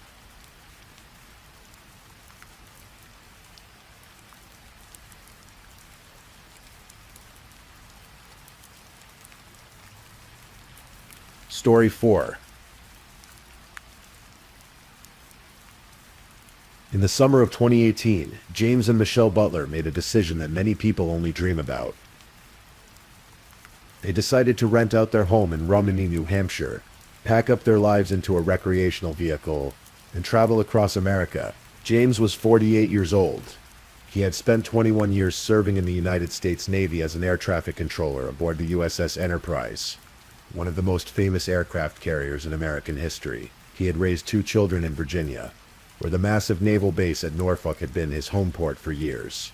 After retiring from the Navy in 2010, James had returned to New Hampshire to spend time with his aging mother. It was during those years at a local darts tournament that he met Michelle. Michelle was 46, warm and adventurous, with a spirit that matched James's own. They married in May of 2015, and by all accounts, they were inseparable. After James's mother passed away, the couple worked various jobs. James built homes and managed a local Walmart, but something was calling to them. Something bigger than the routine of everyday life. So they made their choice. They would become full-time travelers. They rented out their Rumney home and purchased a recreational vehicle. At first, they took seasonal jobs at oil rigs in the Southwest, working in Arizona and other remote locations. The work was hard, but it funded their adventures. Between jobs, they explored the country, sharing their journey on Facebook with family and friends back home. Photos of desert sunsets, mountain vistas, open roads stretching to the horizon. Their loved ones followed along with joy and perhaps a touch of envy. James's sister, Deborah Van Loon, later recalled how the couple would drive up to an hour just to find cell phone service so they could video call with Michelle's young granddaughter. They spoke to family every few days, keeping everyone updated on their travels. Someone in their extended family was in touch with them nearly every single day. This wasn't reckless wandering. This was a carefully maintained connection to the people who loved them, even as they explored the edges of the American landscape. By the autumn of 2019, James and Michelle had finished their most recent work assignment and were heading east.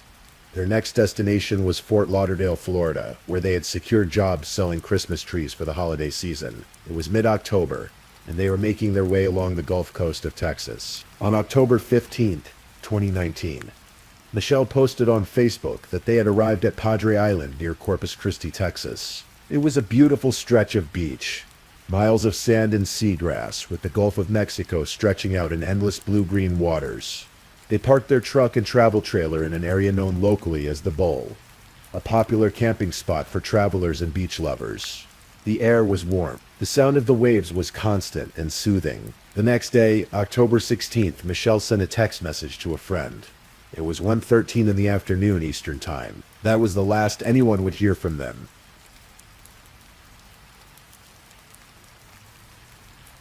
When you're close to someone, you develop rhythms, patterns of communication that become as natural as breathing. For the Butler family, those patterns were sacred. Regular phone calls, video chats with grandchildren, updates about where they were and where they were going next. So when the calls stopped, the family noticed immediately. Days passed. October 17th, October 18th, October 19th. No word from James or Michelle. Their phones went to voicemail. Their social media went silent. For a couple who had been so diligent about staying in touch, this silence was deafening. On October 23rd, after missing a scheduled call, the family filed a missing persons report with authorities in Texas. The Clearburg County Sheriff's Office began their investigation.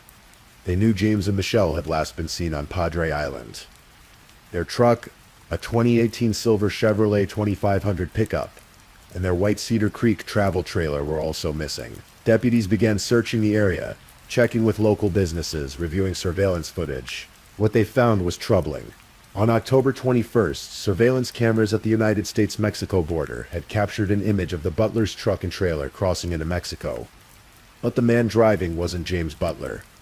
The figure at the wheel was someone else entirely. The investigation intensified. On October 27th, 4 days after the missing persons report was filed, a Clearburg County deputy was patrolling an area of beach near mile marker 263, south of Bob Hall Pier.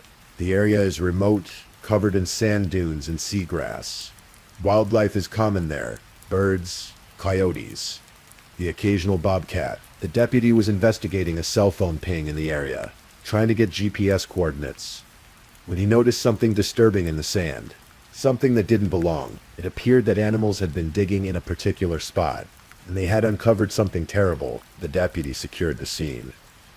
As darkness fell, he called for backup and equipment. Lights were set up. The area was cordoned off. They would wait until morning to proceed carefully. The next day, October 28th, investigators began excavating the site.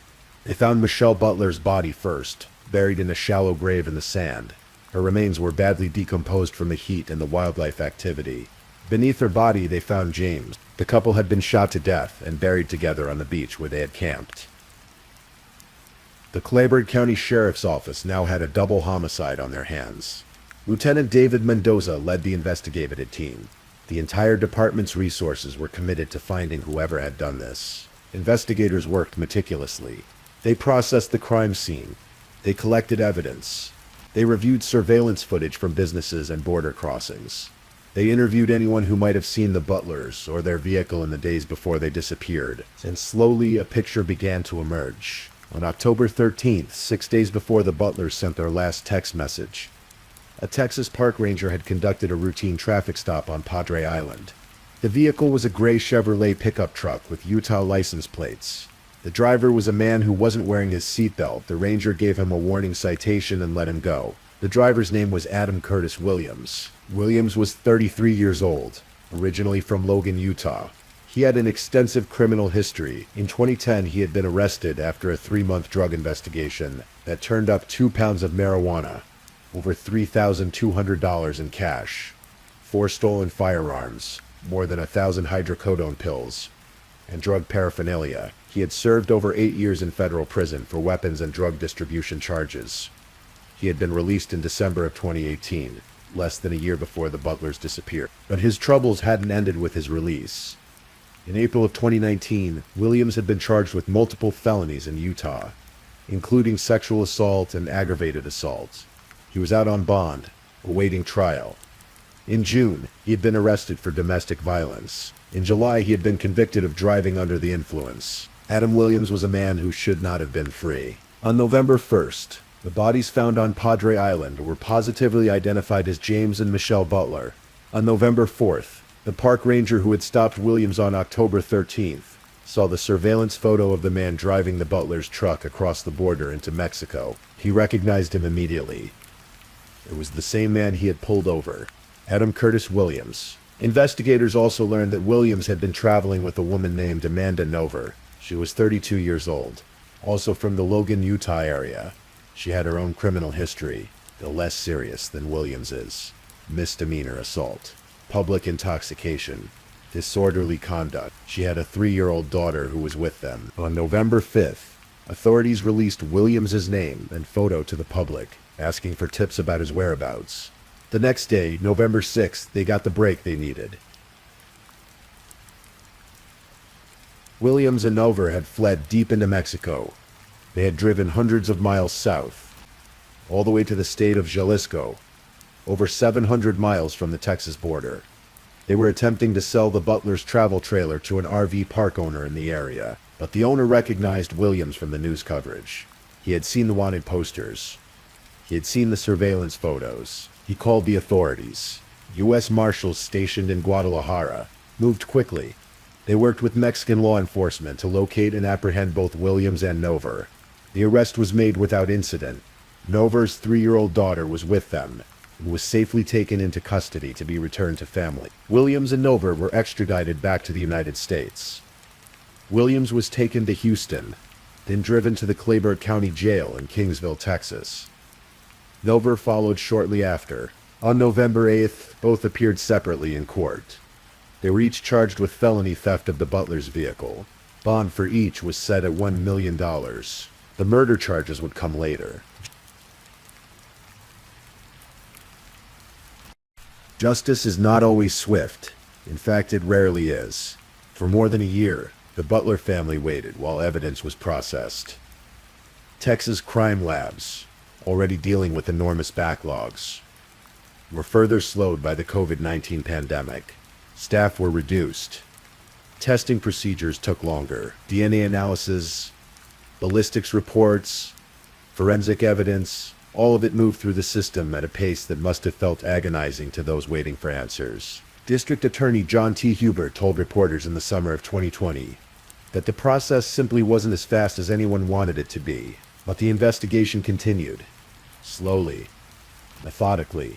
On November 5th, 2020, more than a year after the Butlers died, Adam Williams and Amanda Nover were indicted by a grand jury on charges of capital murder. The indictment stated that they had knowingly caused the death of James and Michelle Butler by shooting them with a firearm. Prosecutors made it clear they would seek the death penalty for Williams. Amanda Nover faced the same capital murder charges, though prosecutors indicated they might be willing to negotiate a plea deal in her case. The legal proceedings moved forward, slowly. Court dates were set and postponed. The pandemic continued to delay trials across Texas. Williams and Nover remained in custody, each held on million-dollar bonds. In June of 2021, prosecutors formally announced they would pursue the death penalty against Williams if he was convicted. But Williams and his attorneys were working on an alternative. On November 10, 2021, Adam Curtis Williams appeared in court and entered a guilty plea. He pleaded guilty to capital murder. He pleaded guilty to tampering with evidence related to burying the bodies. He pleaded guilty to unlawful use of a firearm. He pleaded guilty to theft. In exchange for his guilty plea, prosecutors agreed to take the death penalty off the table. Williams was sentenced to life in prison without the possibility of parole.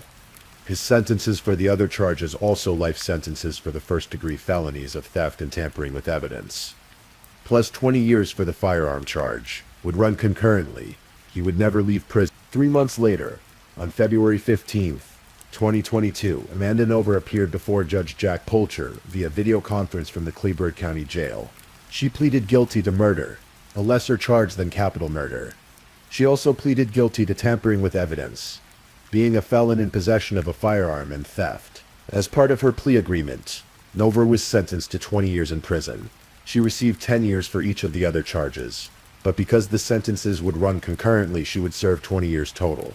The plea deals meant the full details of what happened to James and Michelle Butler that day in October 2019 would never be fully aired in a public trial.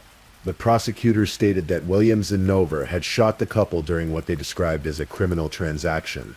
The evidence suggested that Williams, desperate and facing serious criminal charges back in Utah, had targeted the Butlers for their vehicle and trailer. He needed a way to flee to Mexico, and James and Michelle had exactly what he needed. It's unclear if the Butlers realized they were in danger. Did Williams approach them under some pretense? Did he pretend to be a fellow traveler in need? We may never know the exact circumstances. What we do know is that sometime between October 16th and October 19th, Williams shot both James and Michelle Butler. With Nover's help, he buried their bodies in a shallow grave on the beach where they had been camping. He took their truck, their trailer, and their belongings, including a lawnmower worth nearly $30,000 that was stored in the trailer. On October 21st, Williams drove the Butlers' truck across the border into Mexico, towing their trailer behind him. Amanda Nover was in the passenger seat. Her 3-year-old daughter was with them. By the time the Butlers' bodies were discovered on October 27th, Williams and Nover were already hundreds of miles into Mexico, attempting to start a new life with stolen property and blood on their hands.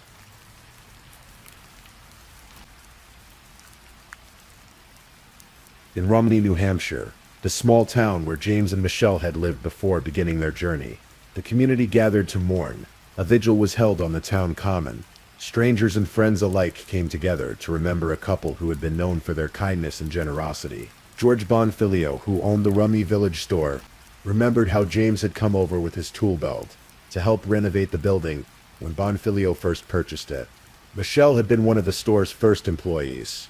They had worked side by side, always together, always willing to help. They were just great, outgoing people, Bonfilio said. Down in Texas, on Padre Island, another vigil was held near where the Butlers' bodies had been found. Local residents, people who had never met James and Michelle, erected 2 crosses in their memory. They came out to the beach to pay their respects to 2 travelers who had come to enjoy the beauty of the Texas coast and had their lives stolen from them. The Butler family established a GoFundMe campaign to help bring James and Michelle's remains home to New Hampshire and to cover the costs of memorial services. The response was overwhelming. People from across the country contributed, moved by the tragedy and wanting to help in some small way. James's sister, Deborah Van Loon, spoke to reporters multiple times during the investigation and trial. Her grief was evident, but so was her determination to see justice done. I hope to find out what they did, why they did what they did, she said. And if it was them, I want them to pay for what they did. When Williams and Nover were finally captured and charged, Van Loon expressed relief. When they were sentenced, she could finally feel that some measure of justice had been achieved, even though it could never bring her brother and sister-in-law back. The ashes of James and Michelle Butler were returned to New Hampshire in December of 2019. A celebration of life was held in January of 2020, giving family and friends a chance to gather, remember, and begin the long process of healing. The murder of James and Michelle Butler is a story that resonates because it touches on something many of us dream about: freedom, adventure, the open road. The idea of selling everything, packing up and seeing the country, living simply, experiencing life, rather than just passing through it. James and Michelle were living that dream. They weren't wealthy. They worked seasonal jobs to fund their travels. They stayed in touch with their family. They were responsible, careful, loving people who happened to want something more than a conventional life. And they encountered someone who saw them not as people, but as an opportunity. Adam Williams was a career criminal who had been given chance after chance by the justice system. Despite multiple felony convictions, despite charges of sexual assault and domestic violence, despite being on probation and facing new charges, he was free. He was able to travel to Texas. He was able to commit murder. The question that haunts many people who follow this case is simply how. How was someone with Williams's history allowed to be free? How did a park ranger stop him just days before the murder, but find no reason to detain him? How many opportunities were there to prevent this tragedy? Amanda Novara's role remains somewhat ambiguous. Was she an equal participant in the murder, or was she trapped in a relationship with a violent man, and too afraid to refuse his demands? The court records don't give us those answers. What we know is that she was there. She helped bury the bodies. She helped steal the Butler's belongings. She crossed the border with Williams, attempting to escape to a new life in Mexico. Her 20-year sentence reflects a judgment that she bears responsibility, even if not to the same degree as Williams. The RV community was shaken by this case. Millions of Americans live and travel in recreational vehicles, and the sense of community among RVers is strong. People look out for each other. They share camping spots and travel tips. They help strangers with mechanical problems and offer advice about the best routes and destinations. James and Michelle Butler were part of that community. Their deaths served as a stark reminder that evil can find you anywhere, even in the most beautiful and peaceful settings. Tonight, as you drift towards sleep, think about James and Michelle Butler not as victims, but as two people who chose to live fully. They loved each other. They loved their family.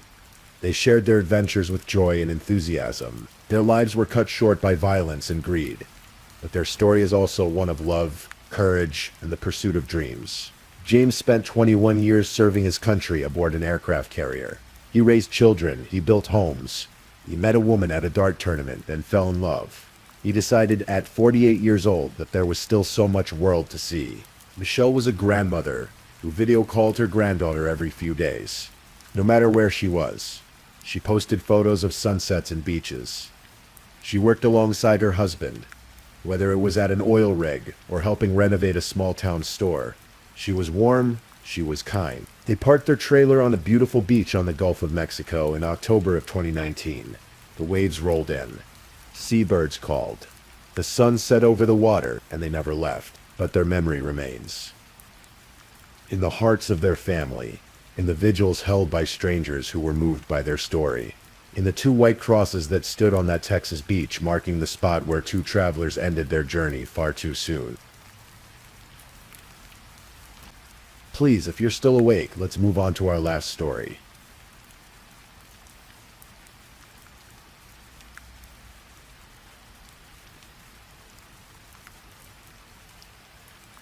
Story 5. Tonight we're going to explore a story that unfolded between two continents, in the quiet suburbs of Melbourne, Australia. It's a story about trust, betrayal, and the darkest corners of the human heart. But told here, in this gentle space, it becomes something different. A meditation on the mysteries we carry, the secrets we keep, and the truth that eventually surfaces. Our story begins not in Australia, but in India, in the lush green state of Kerala, in a small village called Karavalur near Punalur in Kollam district. Picture a village church, the Bethel Marsalma Church. Sunday mornings filled with hymns, young voices rising together in harmony. Among those voices was a young man named Sam Abraham. Sam had a gift for singing, a warmth in his voice that drew people in. He was gentle, soft-spoken, deeply religious, the kind of person who led the choir not through authority, but through genuine love for the music and the community. In that same choir was a girl named Sophia. She was his neighbor, someone he'd known his entire life. Their families knew each other well. Every Sunday they sang together. Every Sunday their voices blended in the sacred space of that church. Childhood friendship has a particular quality to it. Innocent, uncomplicated. Sophia and Sam grew up side by side, and as often happens with childhood friends, somewhere along the way that friendship transformed into something more. Love bloomed quietly, naturally, the way it does when two people already know each other's rhythms and silences. By the time they reached college in Katayam, Sam and Sophia were in love. Sam spoke to his father first, then Sophia spoke to Sam's parents. It seemed inevitable, natural. Both families approved. Sophia's father was a retired defense officer. Sam's parents, Samuel and Leo Lama, welcomed Sophia like the daughter they never had. She called them Mummy and Papa. She was warm, affectionate, the picture of a devoted daughter-in-law. They married in 2008. Sam was working in Dubai at the time, employed by a money exchange company. Life seemed to be unfolding exactly as it should. But there was something Sam didn't know. Something hidden beneath the surface of this perfect story. Sophia had another connection, another person from college, a man named Arun Kamalasenan, from Palaka district, an instrumentation engineer. While Sophia was falling in love with Sam, she was also developing feelings for Arun. Even after marriage, she kept in touch with Arun. The connection never quite severed. Let your breathing deepen. Let your body sink further into rest. In 2013, Sophia's sister Sonia was already living in Melbourne, working as a nurse. She helped Sophia secure a position there. Sophia moved first. Melbourne, a sprawling city on Australia's southeastern coast, a place of opportunity, of new beginnings. Sam joined her later that same year, finding work in Melbourne. They had a son by then, a little boy who was the center of their world. The family settled in Epping, a suburb in Melbourne's north. A 3-bedroom house, a quiet street. They continued what they'd always done. They sang in the choir at a local Mayartoma church. Devotional songs. Sam's voice, still warm and inviting. Sophia beside him. Life in Melbourne seemed good, but Melbourne held something else. Someone else. In July of 2013, Arun Kamalasenan arrived in Melbourne on a student visa. He came alone. His wife and son remained in India. He claimed to be pursuing studies, but the real reason he came became clear soon enough. He had come for Sophia. They reconnected. The old feelings apparently had never disappeared. They began meeting secretly.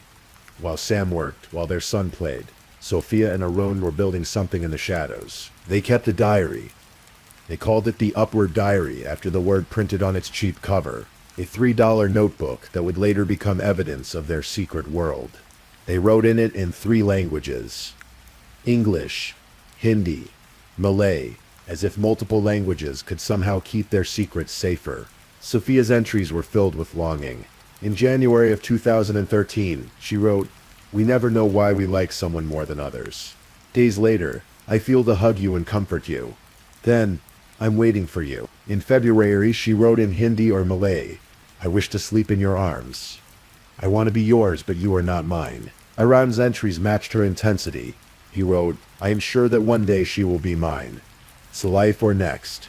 He wrote, "She's the best match for me and always." On July 9th, 2013, just 2 days after arriving in Australia, Arun made a digital note, "Met my love for first time in Melbourne after 7 months." The affair had begun in earnest, and with it a darker conversation. Sophia wrote, "Planning is always needed in what we do. An idea without a plan is no more than a dream." She wrote, "You make me do bad things. Why am I so cruel?" By 2015, Sam was beginning to notice changes. Sophia's behavior shifted. She was distant, evasive about where she'd been, who she'd seen. They argued frequently. Sam questioned her. She gave no clear answers. But Sam didn't suspect the full truth. Perhaps he thought Sophia was just spending time with an old college friend.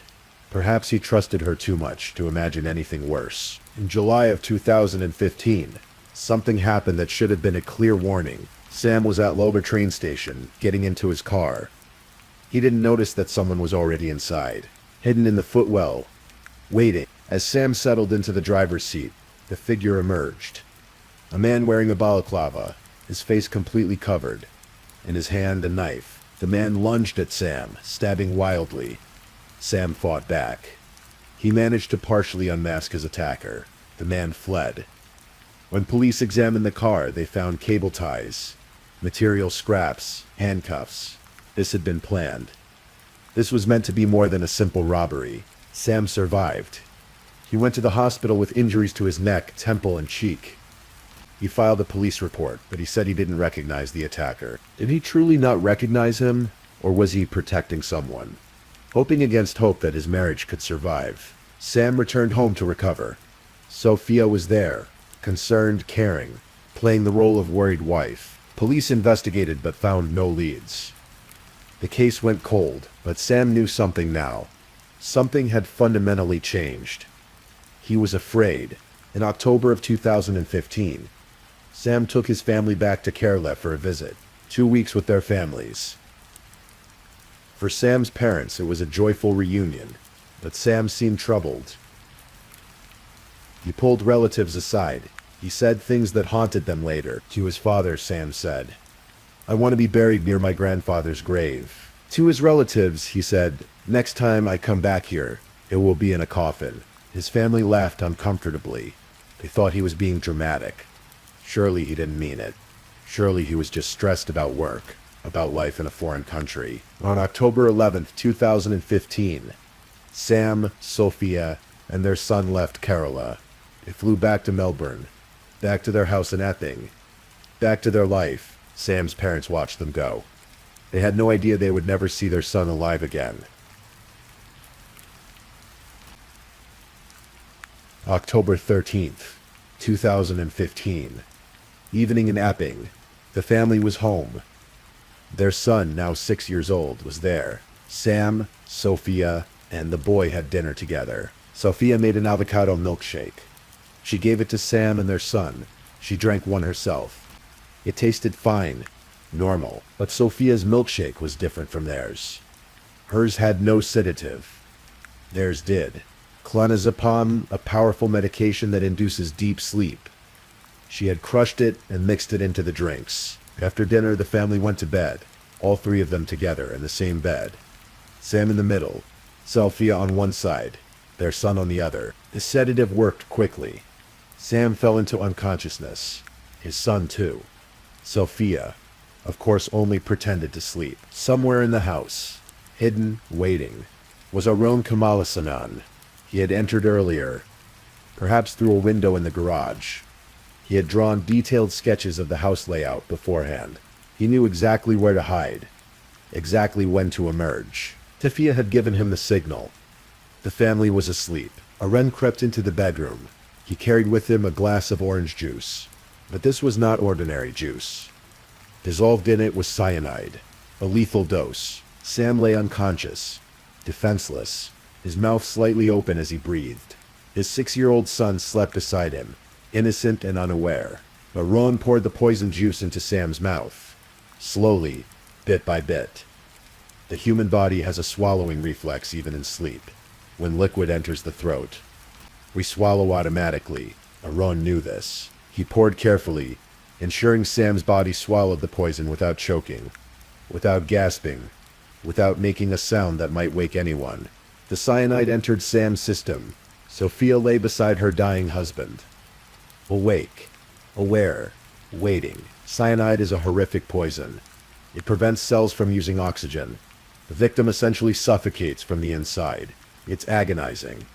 Sam's body began to convulse. Foam formed at his mouth. His temperature dropped. his jaw clenched tight in a rictus of pain. And through it all, Sophia waited. Their son continued to sleep, sedated and oblivious. When it was over, Arun slipped out of the house the same way he'd entered. He disappeared into the Melbourne night. Sophia waited a bit longer. Then, at 9:14 in the morning, on October 14th, she placed a call to emergency services. "My husband," she said, her voice shaking. "He's passed out. He's foaming at the mouth."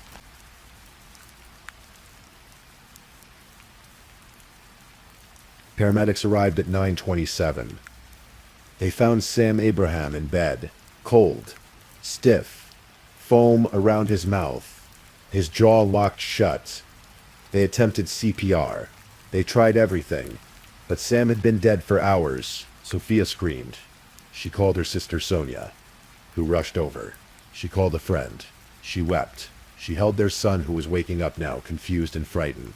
The paramedics saw no obvious signs of foul play. A young man, 33 years old, apparently dead of sudden cardiac arrest. Tragic. What had happened? Sam was declared dead. The initial assumption was a heart attack. Sophia played her role perfectly. She called Sam's parents in Kerala, her voice breaking with grief. She called relatives. Everyone offered condolences. Everyone rushed to comfort her. 3 days later, on October 15th, Sam's body was prepared for transport. Sophia wanted him buried in Kerala, she said, at home where he belonged. His parents agreed, grateful that their son would rest in familiar soil. On October 18th, Sam Abraham's body arrived in Kerala. The funeral was held. He was buried behind his family home, near his grandfather's grave, exactly where he'd asked to be laid to rest. Sophia stood at the funeral, dressed in mourning clothes, tears streaming down her face. She hugged Sam's parents. She comforted their son. She was the picture of a devastated widow. The community rallied around her. The Malayali diaspora in Melbourne even raised about 30,000 Australian dollars to help the grieving family. Everyone believed Sophia was a victim of cruel fate. A young widow with a small child, trying to navigate an impossible loss. After the funeral, Sophia returned to Melbourne with her son. She moved to a different apartment in the same area. She continued to call Sam's parents every Saturday, her voice still heavy with grief. They talked about their grandson. They tried to comfort each other, but something was happening behind the scenes. Something Sophia didn't know about. Dr. Michael Burke of the Victorian Institute of Forensic Medicine performed the autopsy on Sam Abraham. He was thorough, methodical, and what he found didn't match the story of a heart attack. Sam's stomach contents showed something unexpected. Cyanide, a significant amount, in his blood, in his liver. The cause of death was clear. Cyanide poisoning. There was also something else. Traces of a sedative in his system. Clonazepam. Dr. Burke documented everything. Sent his report to Victoria Police, and the police made a decision. A crucial, strategic decision. They didn't tell Sophia. They didn't reveal what they'd found.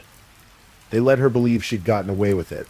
They let her think Sam's death would remain classified as natural causes. And then they watched. They obtained warrants. They began monitoring Sophia's phone calls. They followed her. 6 surveillance officers were assigned to track her movements.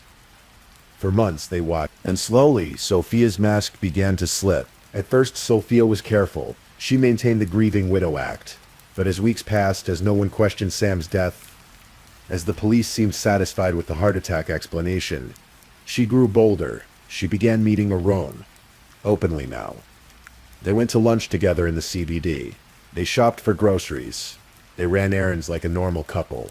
The surveillance officers photographed everything. In January of 2014, police discovered Sophia and Arun had opened a joint bank account at Melbourne Commonwealth Bank. They were pooling their money, planning a future together. Sophia transferred Sam's car registration into Arun's name. She used Arun's address when sending money back to Kerala. The police recorded their phone calls, over 6,000 conversations, 100 hours of audio. They had translators convert the Malayalam conversations to English. The diary was recovered. The upward diary with its passionate, incriminating entries. And then police did something brilliant. They sent in an undercover officer, someone to befriend Arun. to gain his confidence, to get him talking. It worked. In a recorded conversation, Arun spoke freely. "I took that guy off," he said.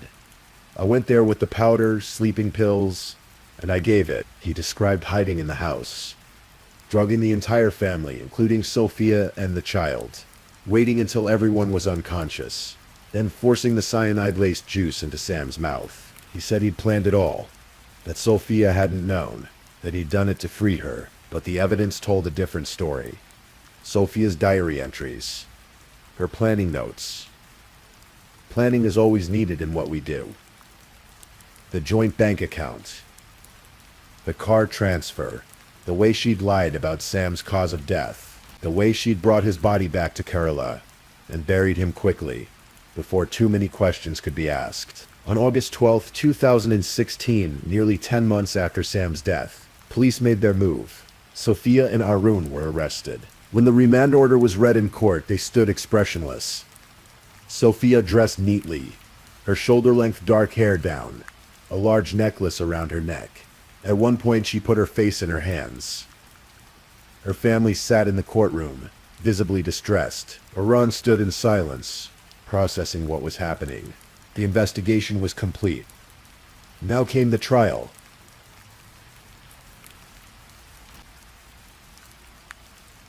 The trial began in January of 2018. A 14-member jury heard the case. The prosecution laid out the evidence methodically, the diary entries, the phone records, the surveillance footage, the joint bank account, the car transfer, the undercover recording, the autopsy results, the cyanide, the sedative, the sketch Arun had drawn of Sam's house, showing exactly where he'd hide, exactly where he'd wait, the previous attack at Lalore train station, 3 months before the murder, the balaclava, the knife, the cable ties and handcuffs found in Sam's car. Police now had evidence that Arun had been the attacker that day too. The first attempt had failed, so they'd tried again. Dr. Burke testified about the involuntary swallowing reflex, how liquid poured into a sleeping person's throat will cause them to swallow automatically, how this explained the cyanide in Sam's stomach. The defense attorneys tried. Sophia's lawyer argued it was impossible for her to let her husband die with their child sleeping right beside them. Arun's lawyer pointed out that his fingerprints weren't found at the crime scene, but the evidence was overwhelming. On March 21st, 2018, the jury returned their verdict. Guilty. Both of them. Murder. Sophia asked for leniency because of her young son. The prosecution responded coldly. She showed no thoughts for the child who woke up to find his father dead beside him. Arun's lawyer produced medical documents claiming mental illness. Arun's elderly parents, his wife, his child, all wrote letters pleading for mercy. The court was unmoved. On June 21st, 2018, Justice Paul Coughlin delivered the sentences in the Victorian Supreme Court. Sophia and Arun sat meters apart in the packed courtroom. They said nothing as Justice Coughlin spoke. To Arun, the judge said, "I am satisfied from the evidence that you are the architect and driving force of the murder of Sam Abraham. I am satisfied that your conduct was premeditated." He noted that Arun had attempted to fabricate mental illness over 3 years, as part of a plan to escape culpability if caught. He described the murder as probably excruciating for the victim. Arun Kamalasanan was sentenced to 27 years in prison, with a minimum of 23 years before parole eligibility. To Sophia, Justice Coughlin said, "You are the friend and wife of Sam Abraham, and your actions were a fundamental breach of trust and must be strongly denounced by the court." He admitted it was difficult to know conclusively what role she played, but concluded he could not have been murdered without your knowledge and acquiescence. He noted she showed no remorse. She wore black from head to toe during sentencing, her eyes downcast. Sophia Sam was sentenced to 22 years in prison, with a minimum of 18 years before parole eligibility. The following year, in August of 2019, Arun appealed his sentence. The Supreme Court of Victoria found it disproportionate compared to Sophia's sentence. The court recognized Sophia as a full and willing participant who played an equal role. Arun's sentence was reduced to 24 years, with parole eligibility after 20 years. Their convictions, however, stood. The appeals against the guilty verdicts were denied. Arun won't be eligible for parole until at least 2041.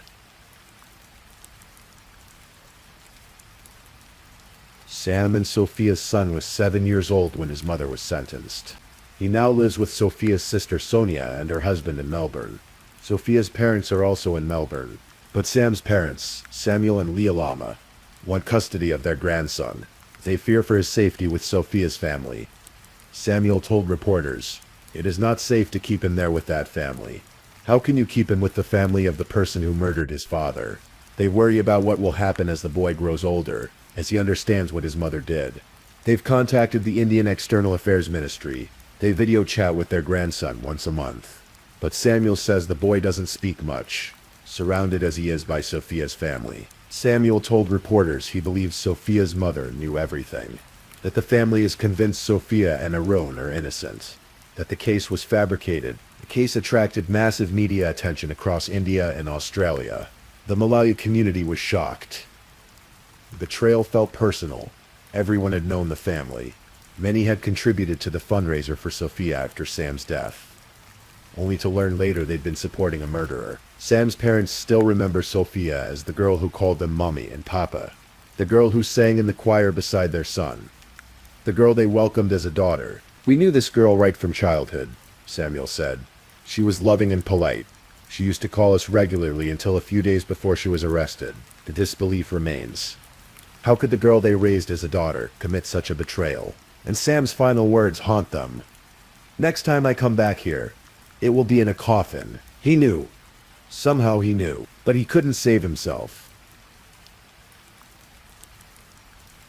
And so ends the story of Sam Abraham, a man who loved to sing, who led his church choir with warmth and gentleness, who trusted the woman he'd known since childhood, who forgave her once when he discovered her affair, hoping their marriage could be saved. A man who died in his own bed, poisoned by his wife and her lover, with his 6-year-old son sleeping beside him. The case reminds us that the most dangerous betrayals come from those we trust most deeply. That evil doesn't always look like evil. Sometimes it looks like the neighbor we grew up with, the voice singing beside us in the choir. But it also reminds us that the truth has a way of surfacing, that justice, though slow, can eventually arrive. Sam Abraham was 33 years old when he died. His son is now a teenager, growing up without his father, without his mother, caught between two families forever divided by an unforgivable act. As you drift towards sleep tonight, let this story remind you of the precious nature of trust, of the weight of our choices, of the echoes our actions create, rippling forward through time, touching lives we may never see. Thank you for listening to tonight's true crime story. Rest peacefully knowing that another story awaits you next time, ready to accompany you on another journey toward restorative sleep. But if you're still awake, don't forget to like and subscribe so you don't miss our next true crime stories. And until next time, stay safe and take care. Good night.